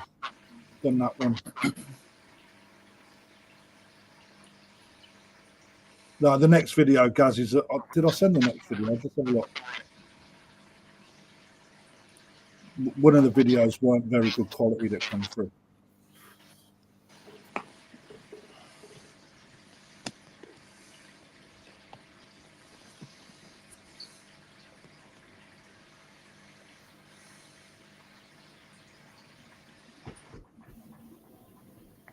Yeah, I've been busy.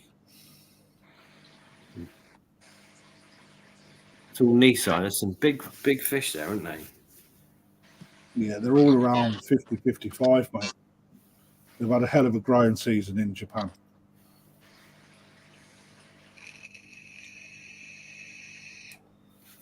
It's half from the video, but there's two in there for me that stand out. That Sankey, the two-step Sankey, and that Sankey with the head pattern.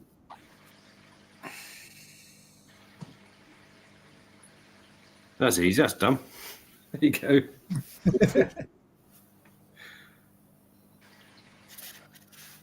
Yeah, all of them need the sumi coming up. So whatever's happened to make them grow, sort of get the sumi down a bit. But yeah, that two-step one there is pretty immense, isn't it? That's nice, isn't it? Yeah, that's pretty. I like that one. Massive, isn't it? I think the one with the funny head pattern, though, that could come seriously good if the sumi comes up. That's the one I'd like to see the most, development wise. That's the sort of fish that can go on. These are Yoshino, these are, I think. Size and it's chuffing mouth, man. On that one's. That's taking quarter of a bag of sake every time you feed it. Either sakamaki or Yoshino, I can't remember. That one's nicest one, I think. So, Tail going half shot. Yoshino doesn't do gimrin, does he? Or mad. Sakamaki. Sounds like a laundry machine. It's such a great sakamaki, isn't it? There's no way of numbering on this video. They're not stills. You need to have a still, and then I need to have another program so that I can draw the numbers on and bring it on. This is the bottom two Sankeys looking they're down. Sakamaki. They're Sakamaki, mate. There you go. I know what he's doing. He knows what you did. Tell all, Alan. Have you just sent him a message saying what's what? God damn it! Right, for that, we shall stop sharing it then. Secrets. Go on anyway. You were gonna spill a little bit of it as a carrot dangler. Oh yeah, come on, Crafty. Oh, yeah. You were just about to say. The new show and grow event. I'll say mud pond. Oh, so that means you're not renting NMD's mud pond off Ricky, are you? No, not in it. We get to grow some fish on in Japan that we get to purchase and see who wins at the end of 12 months. 12 months? What, 12? Yeah, they're not going to win. Oh, not 12 months. No, it's a growing season. It's about 4 months. What's it? How much? 4 months. Is that what it is? 4 months. May, June, July, August, September. 8 months. Fuck off, it's an 8-month growing season. Fucking wish. That's when they'll become available in February, maybe March, and then available October. And if anybody's wondering where Daz is, he's going to have a look at his goldfish on his own. But where? Right, let's bring up some goldfish then. Bring up some goldfish of what we had very few shared with us this evening, especially when there were some people that actually asked for this to happen that didn't share them. Very Shame on you. Yeah. Shame on Shame you. on you. Shame. Right, first one. Oh, Ross Jacobs put one in as well. Wicked. Yes. I We've thought you got- also got a Tamasaba. We've got the first ones, which are some little grown projects from Lorraine. Who shared them. We'll bring them ones up first, and then we've got 500 from Crafter to look at. 500. I hope he's on a boat. That's why he's at work tonight, because he's charging for this with his boss, isn't he? And then I will show you my Tamasaba. And mine are about a very similar size to Lorraine's. So Tamasaba. Look are at the allowed to be tiger. calico. Oh, that's nice. That's a nice tiger. T-I. In my world, these are really fat Yeah, shabunkins, aren't they? They're just shabunkins that have gone a bit crazy. Oh, don't make me go into it. They're not shabunkins. Look a bit like tiger Calico. barbs. Oh, no, never mind. Don't go into it. That's the whole idea of you being it. Correct him. Stand there. Hang about. Come on. Okay, the Bring it on with calicos. They aren't calicos because they're not blue based. Exactly. They're not calico because they're not blue based. They're not. They're not. Go on, do it, Vic. Do it. What term? What's that effect? That like fat, see-through, half-scale, weird shabumpkin calico That's- effect. That's a nitreous scale, which means it has less metallic in it, which means it has less guanine in it. So it Yeah. reduces the metallic. But to Is that be a what- calico, it needs to have a blue base. Okay, so what And do you they call don't these? have blue bases. So these are non-calico shabumpkins. Technically, they would be classed as tri. Try what? Trisexual? Tricolour.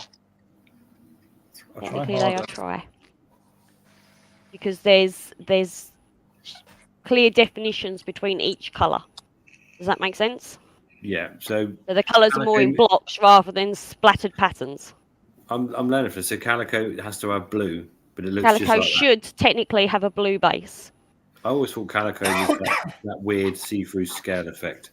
Well, yeah, but that's because you're seeing the blue base through the nacreous scale. Okay. So my calico kajakus are really Right, no, see, 'cause- nacreous kajakus. no, because I don't know whether this transfers over into koi. Yeah, This is the probably problem. does. A lot of terminology with goldfish does not exist in the koi world and vice versa. This is where it gets all very technical and I get really confused.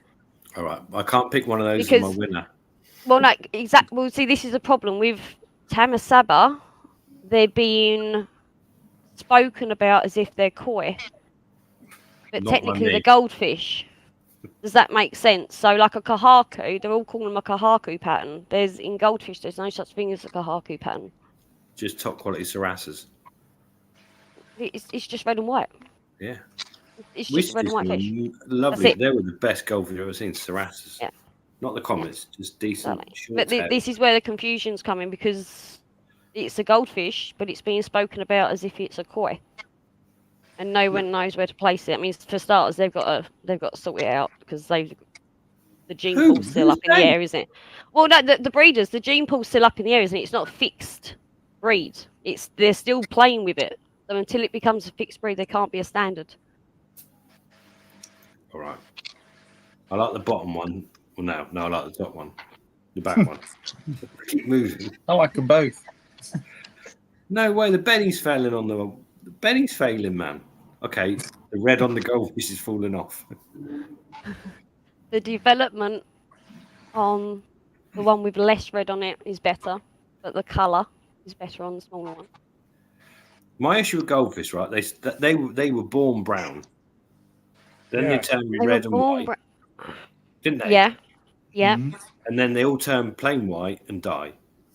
Not So all the time. They're born brown 9 times out of 10 as a defense mechanism, so they can hide from predators. They know, mingle but they're into their born- background. They are born brown. They turn red and white. Yeah. Yeah, well, And the so red does ball- Shower. Shower were born black.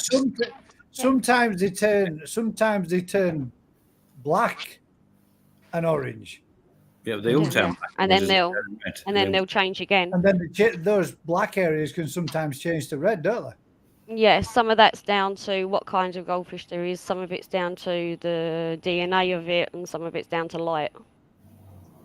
But in my if you're looking at those two, right? Yeah, the body's better on that one, but they're all the colours falling off. So It might come back though. In all fairness, it might come back. No, it won't. Never. It's possible. It could. Oh, come on. Goldfish it's change all China the and time, chocolate. don't they? So They it do, is they're not possible like that salt. could come back. Who's that from? Is that Lorraine?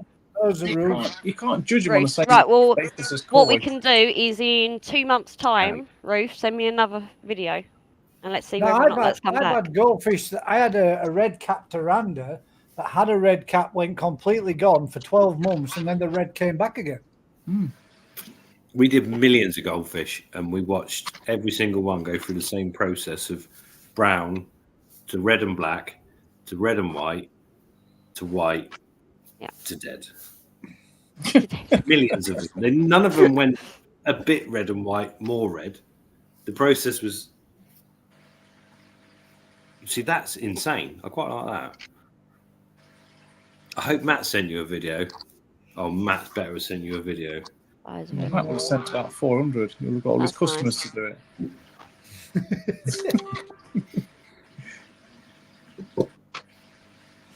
That a is little quite bang, cool, isn't it? That's a nice one. Whose is that? That's Ross, a koi guy. Yeah, the Irish dude. Yeah. Yeah, that is nice. I like the But I reckon I could tell the future of that. It will turn white and die. So will you. I just no, I quite like that though. That is quite cool. The problem is you're not going to know what's going to happen to them until the breed gets older. I mean, the only thing I can go on off of is a Ryukin, but it's not meant to be a Ryukin, is it? So But yeah. until they fix the gene and go X amount of years down the line without messing with it, no, none of us are going to know. At the moment, it's just a fun experiment for all concerned. Not if you're that goldfish. He's trying to get away as fast as he can. God. Now the goldfish should be put in a white bowl, shouldn't they? They should, yeah, and they also should be viewed from above and from the side, not just We from kind above. of are. Look, he can't stay upright. We're seeing all. Yeah, of but it should be a complete side profile, and it should be on a white background. They're wrong uns. Terminology, Frank. If you haven't met Frank, he's a good-looking fella. So then Crafty sent us 6 million. And there was some more, weren't there, on that one? Yeah, that's it. The only fault that we got sent. Actually, Was that I'm it? lying. No, lying. we've got the classics. Well, the classic. The classic. The classics. Everyone, I'm sure, started off with an owned at one point. Those weren't part of, but we could go back and have a look at them. And Dave sent these in. Rocket Boys. Identified with explaining. Shabukins. Can you see the blue base, Rick? Yeah, so you're saying that's calico, but the other one's not. I knew this was going to take some explaining. Right, okay. Right. That's a squash tomato. It's a shibunk, exactly. It's a shibunkin within its type, but its colour is not correct for shibunkin. Well, all shibunkins are known as being that colour, yeah? So whether or not the blue's darker, the blue base is darker, brighter, whether or not it's nacreous based, metallic based, or whatever, it doesn't matter. They're all blue based 9 times out of 10. What's happened with the bottom one is it's probably, and the shape of it is correct for shibunkins. The tail shape, dorsal, everything's correct. But what's happened now is the blue base is there. If you look really closely by its dorsal, you can just about see it. but it's been hidden so much by the red because the nacreous is so high in that scale that it's not allowing. So the nacreous is so low in that scale that it's not allowing the blue to show through correctly. So it's more of a matte scale rather than a nacreous scale. Light bait. So it's like a Heatsiri Shabumpkin. Like nacreous basically means that you can see through it. It's almost transparent. Does that make sense? You can They're see also the called underlying Have you ever colour. heard of glass carp? Yes, but that's in carp. Glass. But yeah, carp. similar. Yeah. Same thing. Yeah. Yeah. You see, But through see, the that's scale. more matte. So for some unknown reason, this particular Shabunkin's come out with a matte scale. And it's showing more Benny and not allowing the blue to show through. Like that one. Like that one. It is still technically a Shabunkin. But I was always told years ago, if you breed a pink Cool. Shabumpkin with a brown Shabumpkin, every offspring comes out calico. Orange. should do, yeah. They only come out You orange. should One do. of the goldfish does. It must be true then. Yeah. Oh, bring on the Look at fancy. the face. That is so ugly. Zoe, what do you think about that? That is so cute. What is it? It looks like a ranchu. Goldfish. It's got a peanut leading It to looks its like mouth. it's got a moustache, Moustache. doesn't it? It looks like Winter Davis. It does a bit. Baby. Now, is that a Tamasaba with a wen? Is that what, sorry? A Tamasaba with a wen? No, it's an Aranda. Is it? An Aranda, hun. Non-red cap aranda. Oh yeah. Not all Arandas need to Which be red means the cap. They're more glasses are- desirable, but not all Arandas need to be red cap at all. That's what I mean. It's a non-red cap. I wasn't being negative. Yeah. Well, no, some people assume that all of them should have Wow. a red hood. That's nice. That's nice. It's the same fish. That reminds me of like, do you know British bulldogs or whatever when they can't breathe? This is exactly what that is exactly what I said the other day, Rick. They can breathe. About appreciation, don't we? You know. It is mental, but I prefer that. That looks That like looks a, like you can actually try and swim away from a predator slowly. baby Panda Aranda. yeah, it's a baby panda, isn't it? Yeah, it's the same. Yeah, it's the same breed as everyone. Daz, when's he going to get his when? Right, you need to keep this one. Moustache. Keep this When one it's on. about a year, Right, so- year and a half. Well, no, probably older than that. Two. This 1.5, fish. 2. All depends how fast you grow them. Depends on fish- heat, temperature, food, water, and whether or not it's male or female. Yeah, you've got to keep Depending on when it'll get it. Well, They're no, very they thirsty. they turn around and say that a carpet of algae and green water actually develops the wen better. You'll get a better quality wen out of it. But the wen goes green. So I have caught this fish. I'm joking. So, No. Crafty's trying to get his joke out. Come on. Go on, Crafty. Come on. Right, I've It's caught not going to be this fish. Hitler, is it? Adolf, I've called it. Adolf. I've got two Adolfs in my Bless tank. it. They've got orange moustaches. It's amazing, isn't it? Bless its little heart. I love it. It's got a lot to live up to, isn't it? Yeah. No, I think actually that's going to develop really nicely. Even though in saying that, Is this that the one's same going to fish? develop better. That's Was going this- to develop better. Look at the tail on that. That's beautiful. It's not the same fish, though, is it? Or is it? No, it tells you can make or break it, but No, it's a different fish. You they're the want same. Are they at the same age? Are they the same age as the Yeah, other they're one? all I'm the same, assuming yeah, through the all the same. sage. Right, that Exactly. one's going to be male. What about the quality in a photograph? So How do you mean it's gonna be male? Oh, it is male. Sorry, that one's male. How do you know? If you compare the wen Willy. development from the other one virtually had no wen or technically hood at all. Okay.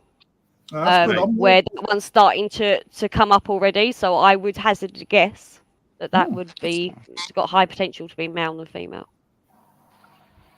That's quite cool as well. That's quite older. Mm. Are the photos good? Yeah, they are good crafted. They're really good. Are these yours, Crafty? You're saying that one's more likely to be a male, but yet it's not got no thickening of the of the pectoral like this one has. It won't do. I just said that one's older. You can This tell one's by its old, body yes. shape. That one's older. You can tell by its body shape and the way that the stomach's dropped already. That's Yeah, also a slightly short bigger. tail aranda rather than a long, which the other one was a long tail aranda or a fan Come tail. on, Vicky, I'm loving this. Dominant, you're giving him some welly here. Oh, I'm sorry. That's No. definitely a male, 100%. It's the same fish. Yes, that is male. You're correct. It That is is the male. same fish, but that's a male. You're getting the picture from both sides. Yeah, that's definitely male. Male as well. Yes. I'll go with that. That's a cheeky little chappy. That's like Darth Vader's little brother. A little bit of red coming up on its face, but He's we got can Beats forgive that. headphones on.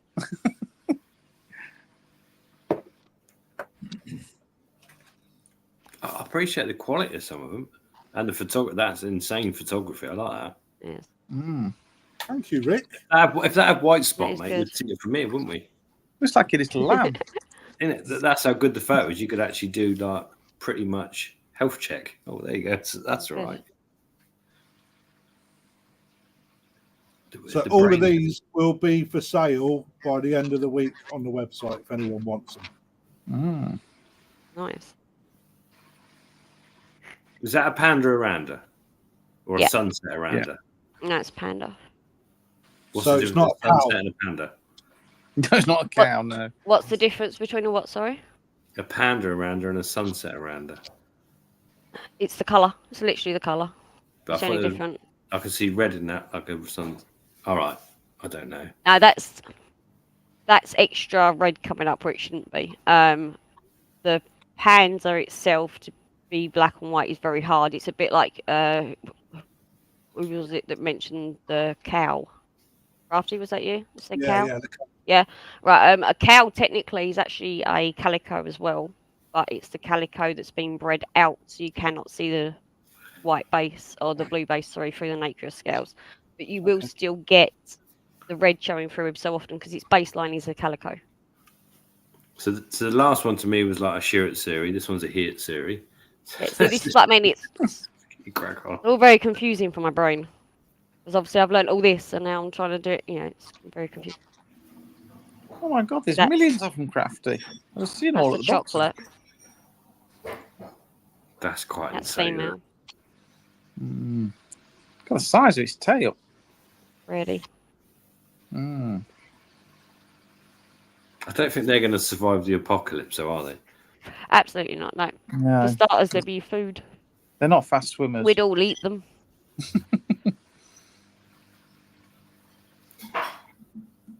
That's a nice one. Gaz, you're muted. Was that a sunset or still a panda? Oh, that was perfect. I just You could admitted see his something mouth then. moving. I just admitted something then, and nobody knows now. Yes. I could just see his mouth moving. It's like either I've gone deaf or You admitted that you like goldfish, didn't you, guys? No, Daz, I No, he admitted didn't. that 3 of these that are coming up in the very near future of these pictures, I will have 3 of them in my tank before very long.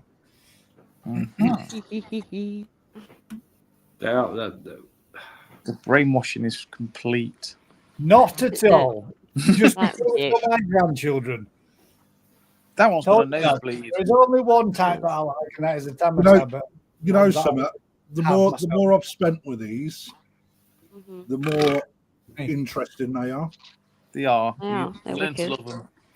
Crafty, the more you spent with that one, the more upset it looks. That is the saddest looking fish I've ever Little seen. mouth turned down. It does look pretty upset by something, doesn't it? Yeah. Did The we big just scary do that? man looking at him through the glass.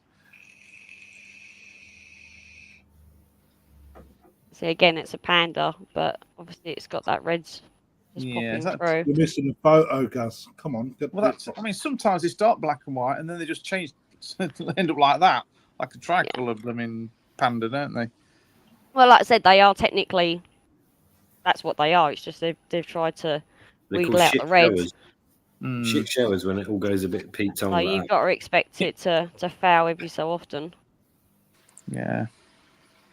That's still nice though in its own right. That one. Ooh, Definitely showers. Look at that.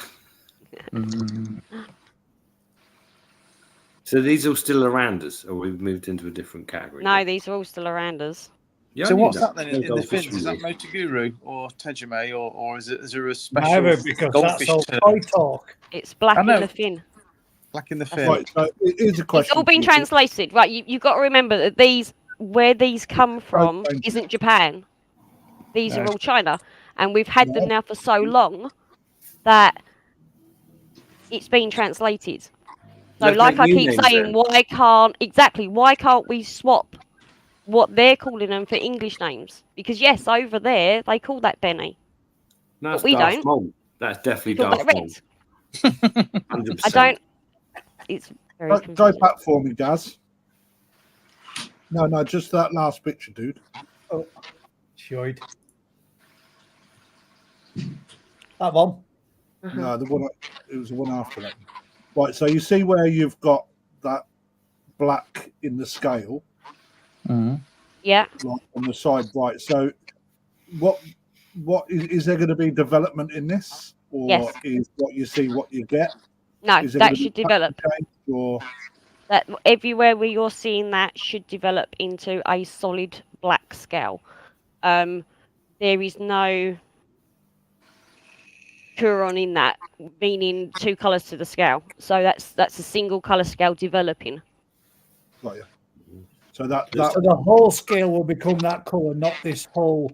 Yeah, it shouldn't become patchy. So That all will this should turn fill all in black. black. It's like So Benny Comomrio, is isn't there it? anywhere on that fish, if like when we're grading or looking at Sumi and Ashiro, where you'd then look at the Motoguru in the pectin, you'd use that as a quality indicator against what the Sumi's going to do on the body. Is there anything that you'd look at on this type of fish that will give you a standard of what the rest of the fish is going to do? Right, well the red's already come up with on the hood and along the arch of its back. I would assume that along its gill plate at the bottom there, that's going to round off because you can see where it's bright red and then it's duller. Yeah. So that whole area should develop red. Under its chin should stay white because there's nothing there. Might be a slight dark patch. There's nothing overly to worry about. Everywhere you're seeing those little black dots should develop a complete black scale. So you would expect that fish. Because that is a fully metallic scale. So that would go jet black. Yes, it should do. Yeah, it should go completely jet black. Looking at the standard on across the back. Yep. Is That's that more? all cheating. That's all Is red, that more? Would that be finished? What's on the back half? That part, yeah. Yeah, that part would be finished. So the bit between its dorsal and its hood, that's completely finished, that gap there. And obviously, as you look at it, as it gets down, it's getting lighter. That's just because it's literally got to carry on going down because they develop from the top first and carry round. So this is going to come all the way down to here. So the rest of the development of this fish should mirror what you're seeing on the back of the fish. Yeah. So everything will fill in like these areas in and amongst all this. Yeah. Being red or being black. Yeah. Because we're not allowed to Wherever say you're red seeing or a patch, it should fill in. We notice a theme here, don't Because there's we? no Kuron in there. Kuron meaning two colours in one scale. Because it's a metallic scale, that can't happen. You can't get a two colour in a metallic scale. So that's literally, it's going to be one colour only. So you'll probably end up with a black Aranda with a red head. Pretty much. Yeah, other than the stripe along its back, yeah. Well, if that all fills out the way I think it's going to, that's going to look a cracking fish. Because it should literally have a black stripe going straight the way down the middle. Keeping Paula's pond builder put in there. Personally, I think it's cruel, just my opinion. Same as mixed breed dogs, pedigrees. It's not natural or normal people messing around with nature. Well, then, why are you keeping koi? Exactly. We shouldn't be keeping a lot of animals, should we, really? I mean, every keeping them animal in that's out ponds. there has been adapted, manipulated to suit man's benefit. So I'm keeping my dog's ears shut. We're just keeping her apart then, shall we? You called it a mongrel. That's out of It is a mongrel. If only everything and everyone was purebred, eh? No, my dogs are purposely crossbred. They're still. I purposely chose to breed they are. They are definitely crossbred. Spider-Man fish. So that is the front of that same fish. This is what I will be having in my tank. 3 of these. So that's probably Cut what my that last one was going to look like, Nice. pretty much. Cause my grandson's Spider-Man mad. he's seen one that had like a little mask on that looked like Spider-Man. He wants one. So Vicky's it's- got him some. It's still a tricolour because obviously you can see the clear definition between the 3 colours. Obviously, this one's predominantly red and black. Quality? Mint. Yeah, I don't know. I'm really good. asking. Really good. The reason why it always comes up brighter on the top is because obviously that's where the UV hits first. So that's always going to be the brightest bit. You've also got a curvature around its stomach if you want. So that brings out the chocolate colour, but that should darken up as it gets older. It shouldn't go any lighter. This is the best one. You ready? That photo there is the best one. That's Oh, I love it when you. Why? What are you looking at? They're so cool. See, how can you not love an Oranda? Yeah. He looks angry there. Because they don't survive in a pond over winter. We're not supposed to put him in a pond. You keep him in a bloody fish tank. Oh, and the numbers are dropping rapid, and they're all going. People are saying they're going to bed early. Night, going to bed. Gwen's going to bed an hour earlier than normal. Good night, Gwen. They're just scared. Good night. Scared of Crafty, gold. do your announcement in a minute because no one will be watching. That'd be cool. Yeah. You do in a sec. wish to stay on because there's going to be a special announcement later on. Check your text. Will you text me? You're not doing that. Oh my God, Craft! Don't tell people that. I know I said you could use my ponds, mate, but not for one of your grow-on events. He looks like he's just swallowed a wasp. He does, doesn't he? Just about to spit it out again. Is my Sorry, he's favourite opening fish. his mouth, bless him. It's my favourite fish in the pond here. Oh, that's 65. dear Colin, Lord. Colin's saying he wants 65 of them. Right, Daz, you need to pick. Do you want that one? Yep. No. It's got no dorsal fin, man. What's up with you? Over. That's a deformity. It's a dorsal fin missing. Something wrong with that one. On to next. Oh my God, that one ain't going either. What the heck? Are they lionheads? Are they lionheads? Are they dorsal? They are. Yep, Ranchu. they're lionhead ranchus. They're not just ranchus, they're lionhead ranchus. They're also quite rare being. Carl, we've got to cater for all types. Unfortunately, there's only a limited amount of what we can do, and this is like 3rd year running, well, 2.5 years running of the same stuff and the same thing. And as there are many a person out there that also keep fancy goldfish and tropical fish, it's only fair that we allow everybody to have a little bit of limelight. Oh, it's a nice This bit is of what you should have, Daz. Well, that one. They look really sad, don't they? Those ones. Need you back to now. wait before That's me. so That's shiny Daz, one. you I've need got to that pick. before. You need to pick another one. Remember, dude. I do. No, Daz. You need to be the first person I crossing, don't. making koi like that. You Yeah. cross that with. That is quite nice, that shiny one, actually. Yeah, obviously. The metallic on all of them is really good. That one does. That's got to be one. That one, no. I like that one. I prefer that one. That one, Yeah. That- It's the that same one one. with inside. and that one. That That one. one. Yeah. That just looks like a There's more roach. to go yet. They've all got a nice arch to the back. Yeah. Do you know what the other name for these are? Numpties. Traditionally, Ugly. eggfish. Oh, yeah, they Egg do call them eggfish. Is that because they lay a lot of eggs? No, Yes. it's because they're Like shaped an like an egg. egg. Because they look like an egg. Because they've got no dorsal fin, so they look like an egg. So traditionally, Yeah. originally they were known as eggfish. Yeah. They're definitely from China, aren't they? The All eggfish. I from remember China. seeing something about eggfish in China. They're all originally from China. Well, that's You nice. could cross that with an Aragoki, Gimrin, Deutsch. Fish. You're in business, aren't you? You look at this one. I think that's Vicky's bagging got. fish in the tank. That one's pulling his sleeves up. He's ready for a fight. I'm just trying to find the one Spider-Man fish. Because that's like that one with the mask on that Tedalite. She was well impressed. She was just as equally impressed tell. with goldfish as what she is with koi. It's your last 6 viewers that left have gone. I quite like that. Yeah, that's nice. That is. Imagine I that's think £60. that's one of the best in there, mate. That's Yeah. £60. And it's still got the achiever pattern in it, isn't it? With a bag of boilies hanging out of his mouth. Imagine that in France. That's got a good body shape. Yeah. It depends They've what all you're got good asking. body To be shapes fair, and doesn't all, it? That one's a little bit flatter than the others. Yeah. Got less of a curve It's to got a it. nice But pattern, though. It's got a yeah, nice it's got a pattern. nice pattern to it. Is that an Ochuba? He looks it, doesn't it? That's what they're called, mate. A Chiba Ranchu. What are you saying? We missed the Northern Lights? Yeah, mate. There was over the top of my house as Mhm. well. Mhm.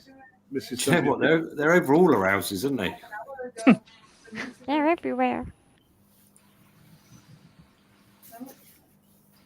Shit, where's that? Huddersfield. Bird. Oh, 3 minutes ago. Oh, he's a nice one. You're isn't looking That's at nice. goldfish and there's northern lights outside. That's nice. What that one does. he? Yeah, that's nice. That looks like it's got too many scales down the back end. It's we like, didn't know. Came out literally 5 minutes ago. Like chainmail, isn't it? yeah, Yeah. that's insane. Absolutely mental.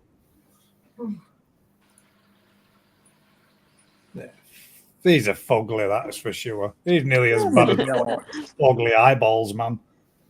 I know, Well, they're don't way you- worse. I like them personally. Mm. So we've crossed goldfish with koi before, right? To create these weird things. Go all the way to the right to the left, Guz. All the way to the left. Blimey. All the way back. Speed fish. Did I do you all right then, Vix? Give you some Yeah. fancy to look at. Mm. Good quality ones, though. There's more to see, though. No, isn't no, there? right to the right, all the way over before the koi, mate. Oh, blimey.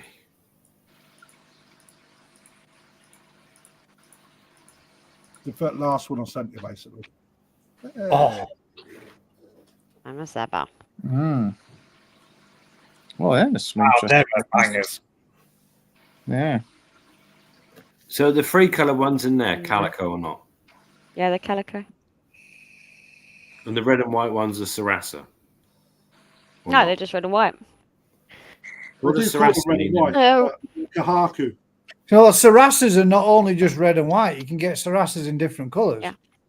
Can you? Yeah. You Yeah. get, yellow Technically, Sarasa. if it's a unless it's a yellow Sarasa or something like that, it should be a colour or it's renamed as something else.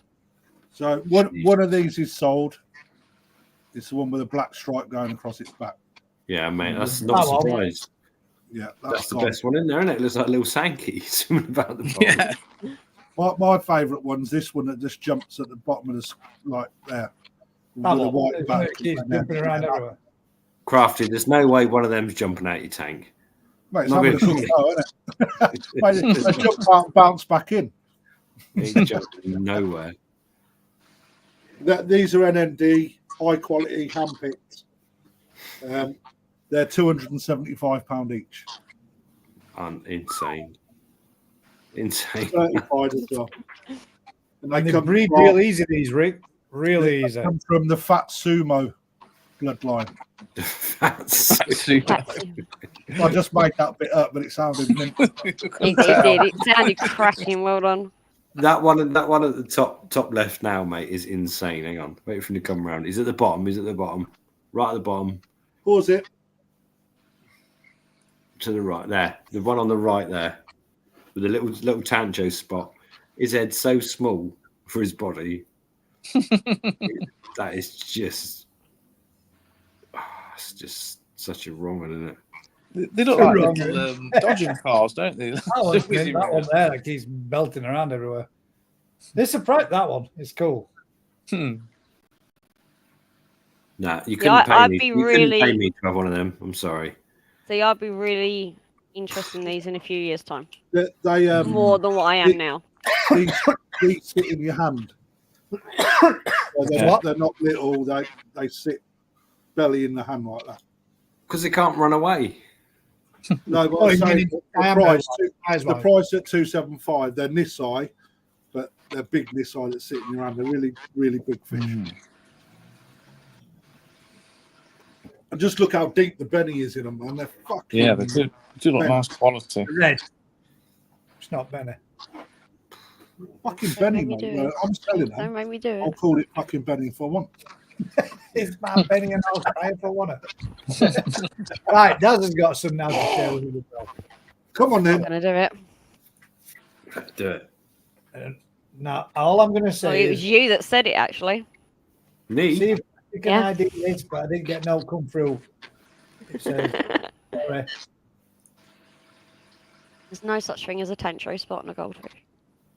Didn't come through for me, Matt. You'll have to resend it, mate. Oh, come on. He's got an amazing panda aranda. Right. Sarah, you've just said overpriced goldfish. All right. When I was on the live feed to Ryan, when he went to Mauritian, he picked out a goldfish and it was £3,200. I bet he put it back again. Burst his hand. But £3,200 is like it's Tamasaba are big in Japan. That's a nice fish. Have a quick I video. think this is one of yours, Crafty. Oh, nice. He knew that. He knew that before he said it. That's nice.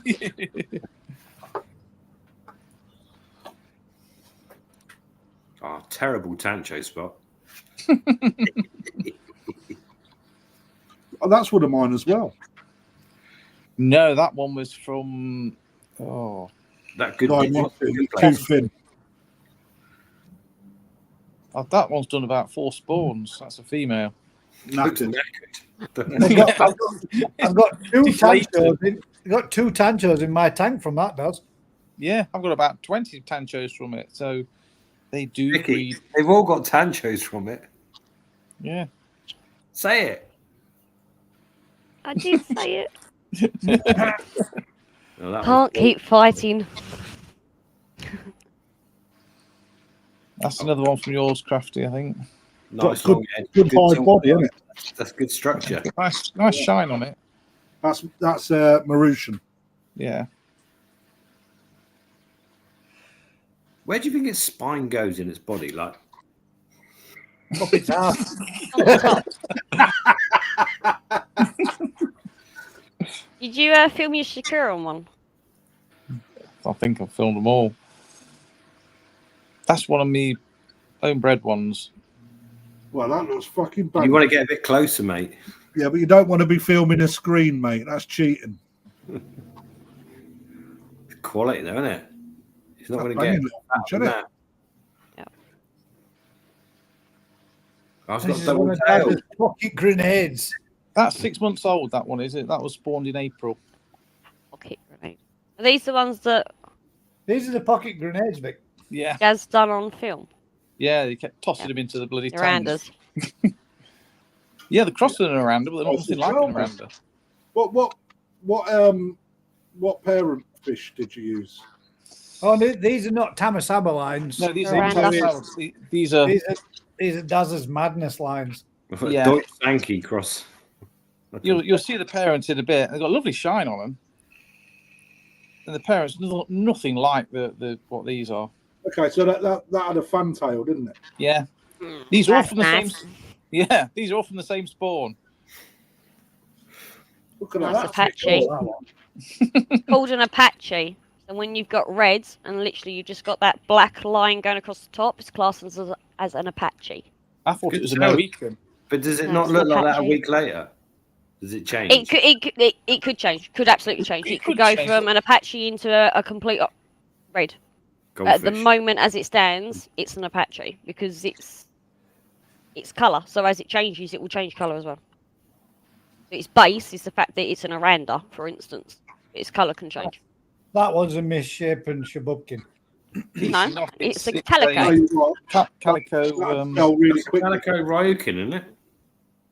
No, No, it's all from the same Aranda. spawn. Arandas don't develop their hoods until later on. What are these called? Daz? No idea. Some kind of Sigil. Aranda. Maybe that's got a bend there. That's not right. Calico Aranda. This is Daz's mad scientist stuff. No, they're two Arandas, aren't they? Mix these together. It was a female Aranda crossed with a calico male, and the calico male is really pretty, but it's nothing like. Calico what, though? I have no idea. He looks a little Oh, bit right. like a Ryukin from the side profile. And these are all Daz's Tamasaba, right? Yeah. Lots of them.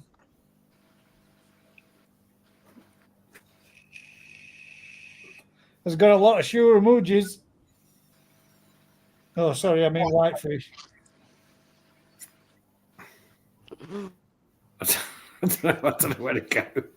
I don't know where to go with it. I did say I didn't think this was going to be a good idea. There's definitely some cold in there, Daz. There's a lot that need whipping out of that. Yeah, well, I just scooped a random net full out. There's all sorts of shapes in there. Oh, this is- I'd be yeah. really interested to see what this calico is that you've used. Yeah. No, That's that's all right. My goodness. Fine, See, mate. perfect.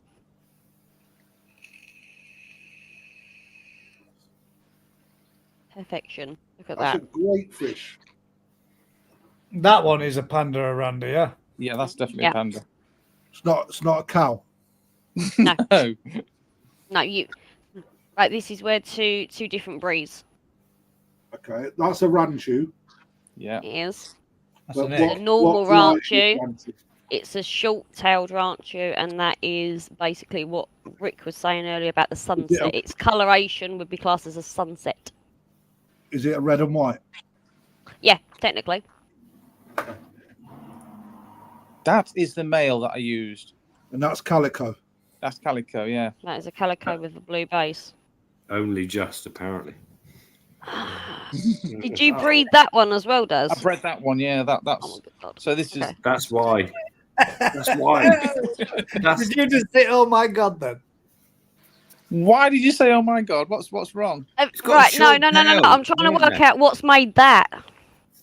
Well, that was the product Was of it around across Ryukin? That's, I think it that's was, the yeah. product of a dropping of Right. fish. Right, a okay, height. right. Well, you can see the Ryukin just. You can, Sort of a there. bucket of water. yeah, and the head shape as well. Can I just put it out there? No, It looks like the head shake's around her. that's Ryukin. produced in Chernobyl, mate. It's more pointy. Sorry. That's produced in Chernobyl. They do really long poos as well, don't they? Yeah. No, do. the head, I would say the head is more around her, just without the hood.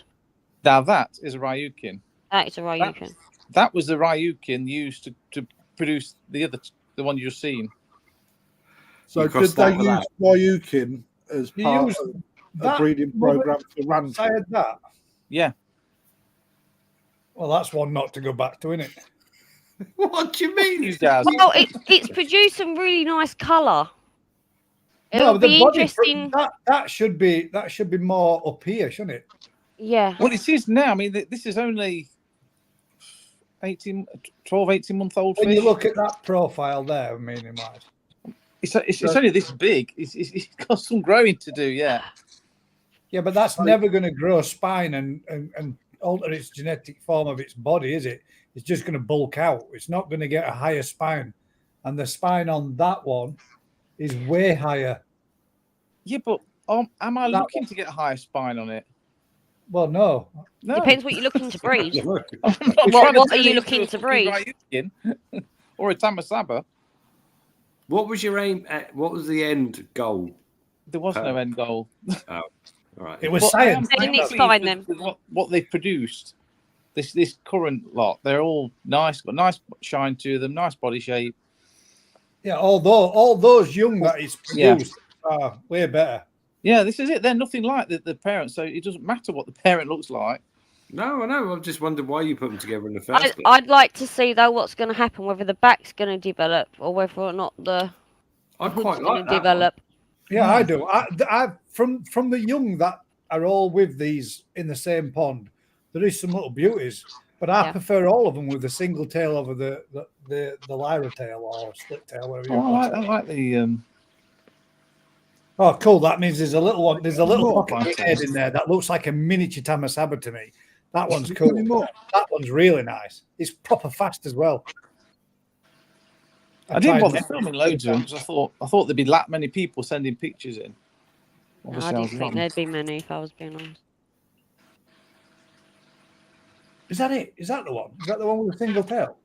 Yeah. It might be, You yeah. got Matt Pounder around yet? Sorry. Yeah, single-tailed one. And the Tamasabas are back. Aren't Or Tamasabas. they? Yeah, but that was cool. That. Yeah. You need to breed that now It's like a tomato, isn't it? into a single Like tail. a plum tomato with fins. And that, from ladies back, and gents, I've still got a load that's still brown, so I'm still waiting for them to get colour. Whether they will or not, I don't know. They might not. They might stay bronze. There's probably about 30 that are bronze still. oh, there's thousands that don't make it, Colin. What's Daz's plan when he culls all the fish? I mean, from when breeding, there must be loads that don't make it. Yeah, there's thousands that don't make it. Yeah.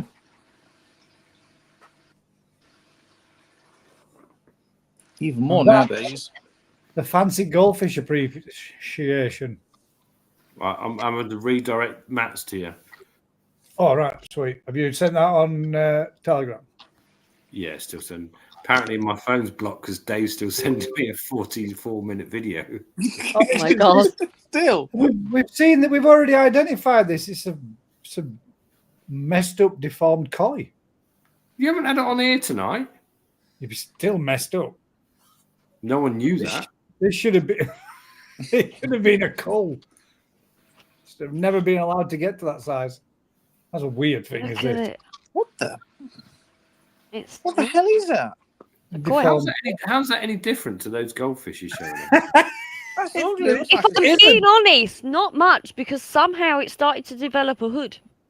yeah, but it's It's no like- different to the goldfish. It's not thick fins. It's Short like body, a that's the koi. short back. That's what I mean. Yeah, but It's short body terrible. koi don't normally have hoods, do they, Crafty? That's scary. When he pulls it up, that's almost developing a hood, Yeah, it does look like that. which is just weird as hell. He looks like an Really? anglerfish or something. Something you get from the deep.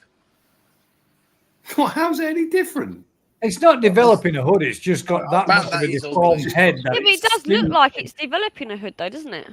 That It looks is thick and the leathery short like body a shape koi. of a Deutz fish. Yeah. To the That's- extreme. I mean, That's bizarre. If you want more koi like that, go to Matt's. No way. Is it crossed like a goldfish with a koi then or something? No, it's just a short-bodied, No. deformed koi. Bloody hell. No, That- Crafty's it's selling them short body too. Deutz, isn't it? Short bodied, all right.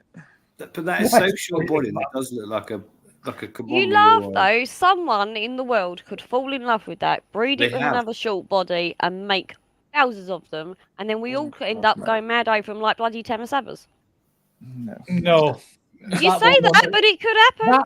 That Don't- one wouldn't. If that was in my tank, it wouldn't have got past the first cull.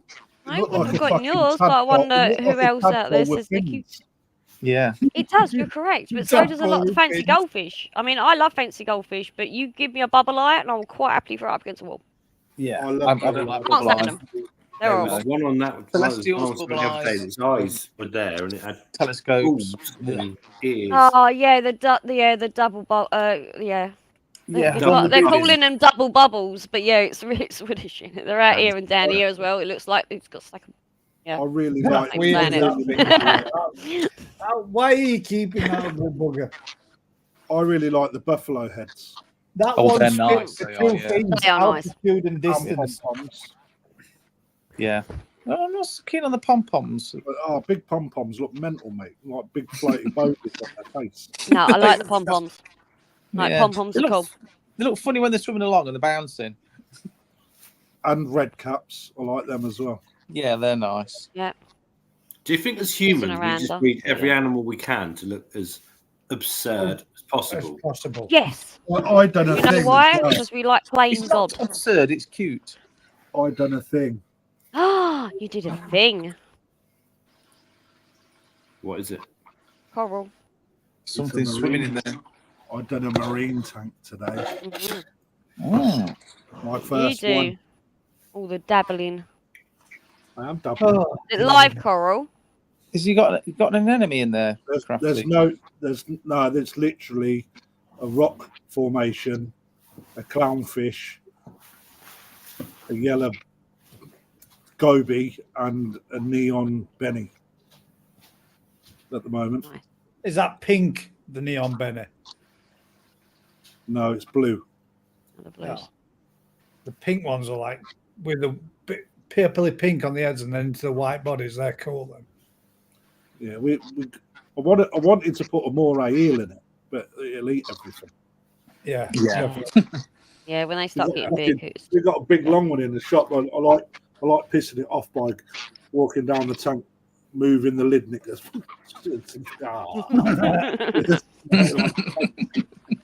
you meanie. And we got an anglerfish as well. Oh, they Got are. what? An anglerfish. Have you with the With the lure. No, it's not like that deep sea one, but it sits there just on a plant. Frogfish. So is it one that uses a lure out of its mouth instead, like a lure Yeah, inside yeah, its mouth? Yeah, they're like on its tongue kind of thing. Have it. Yeah. And warty toadfish. We got some of them in as well. Oh, they're cute, cool toadfish. They like walk along the bottom, don't they, with the fin, with the pectorals. Look quite similar to Matt's short body koi. Actually. Yes, Yeah, yes. it is. Yep. Oh, yep. That's I'll go why- for that. That's what made me think about them. Yeah. I thought anglerfish were deep water fish. They cope all right Yeah, with the lack of pressure. There's a few type of anglerfish in there. There's not just the one that has the. Do you know the actual anglerfish? That particular one with the light in front of it. The rod. Yeah. Actually, the males. Actually, the male is actually about this bit, and They fuse to the female, don't they? Female, so they can constantly breed because they're so difficult to find each other. So when Yeah. they do find each male and female, the male fuses to the female so that it can Yeah. constantly fertilize her to be producing next young. Yeah, he Really? becomes a functional part of the body, doesn't he? Kind of Yeah. thing. She feeds him. He's like a parasite attached to Yeah. her. But what about Like a lot of men, then. what about blobfish? What fish, sorry? Blobfish. Oh, blobfish. Blobfish. They're weird. They are. They're like a blob of goo. With eyes. Yeah. No, Thank you. Colin's saying there, you lot took the piss out of me for going down the marine route. Not at all, mate. I did. They're just Marine quite expensive, but they're by far more beautiful fish in the ocean than what there are in ponds and rivers. Marine fish are stunning. They are. Even the most simplest of is it damsels, blue damsels? They are stunning little fish. Them, I think they're stunning. Them. Yeah, the, makes reason me Blue why- appreciate- bodies with a yellow, bright yellow tail on them. the reason I've also got a little one just here, and it's got little sexy shrimp in it, Yeah. and it's got hermit crab. The hermit, and I shit you not, the hermit This could be a show and tell. Yeah. dead little like this hermit crab, and I was looking in there, and it threw its shell, and it looked fucking naked, man, and I felt sorry, it's so ugly. So I put some more shells in, come in the next day, and I was like, oh, where's it gone? And then this shell got up. Fucking shell's like 3 inches long, and it's like, it's a fucking hench, man. Why have you got in such a big shell? You're like the size of half a pea. You want to look up crafty pom-pom crabs. Oh, We've got yeah. to decorate. Are those the ones that stick Yeah, bits they're all the over? ones that are like this. No, they've got you know, like the pom-pom goldfish. They've got pom-poms. They're just like the pom-pom goldfish, but they've got pom-poms of their own. They're not the ones that decorate themselves for. I like the decorator crab. Yeah. I've actually got Yeah, a the video. decorator crabs, I've seen them. They cover themselves with all bits, don't they, to blend in to their environment. Let me show you a little video, Gaz. Right, so my boss was taking the piss out of me today.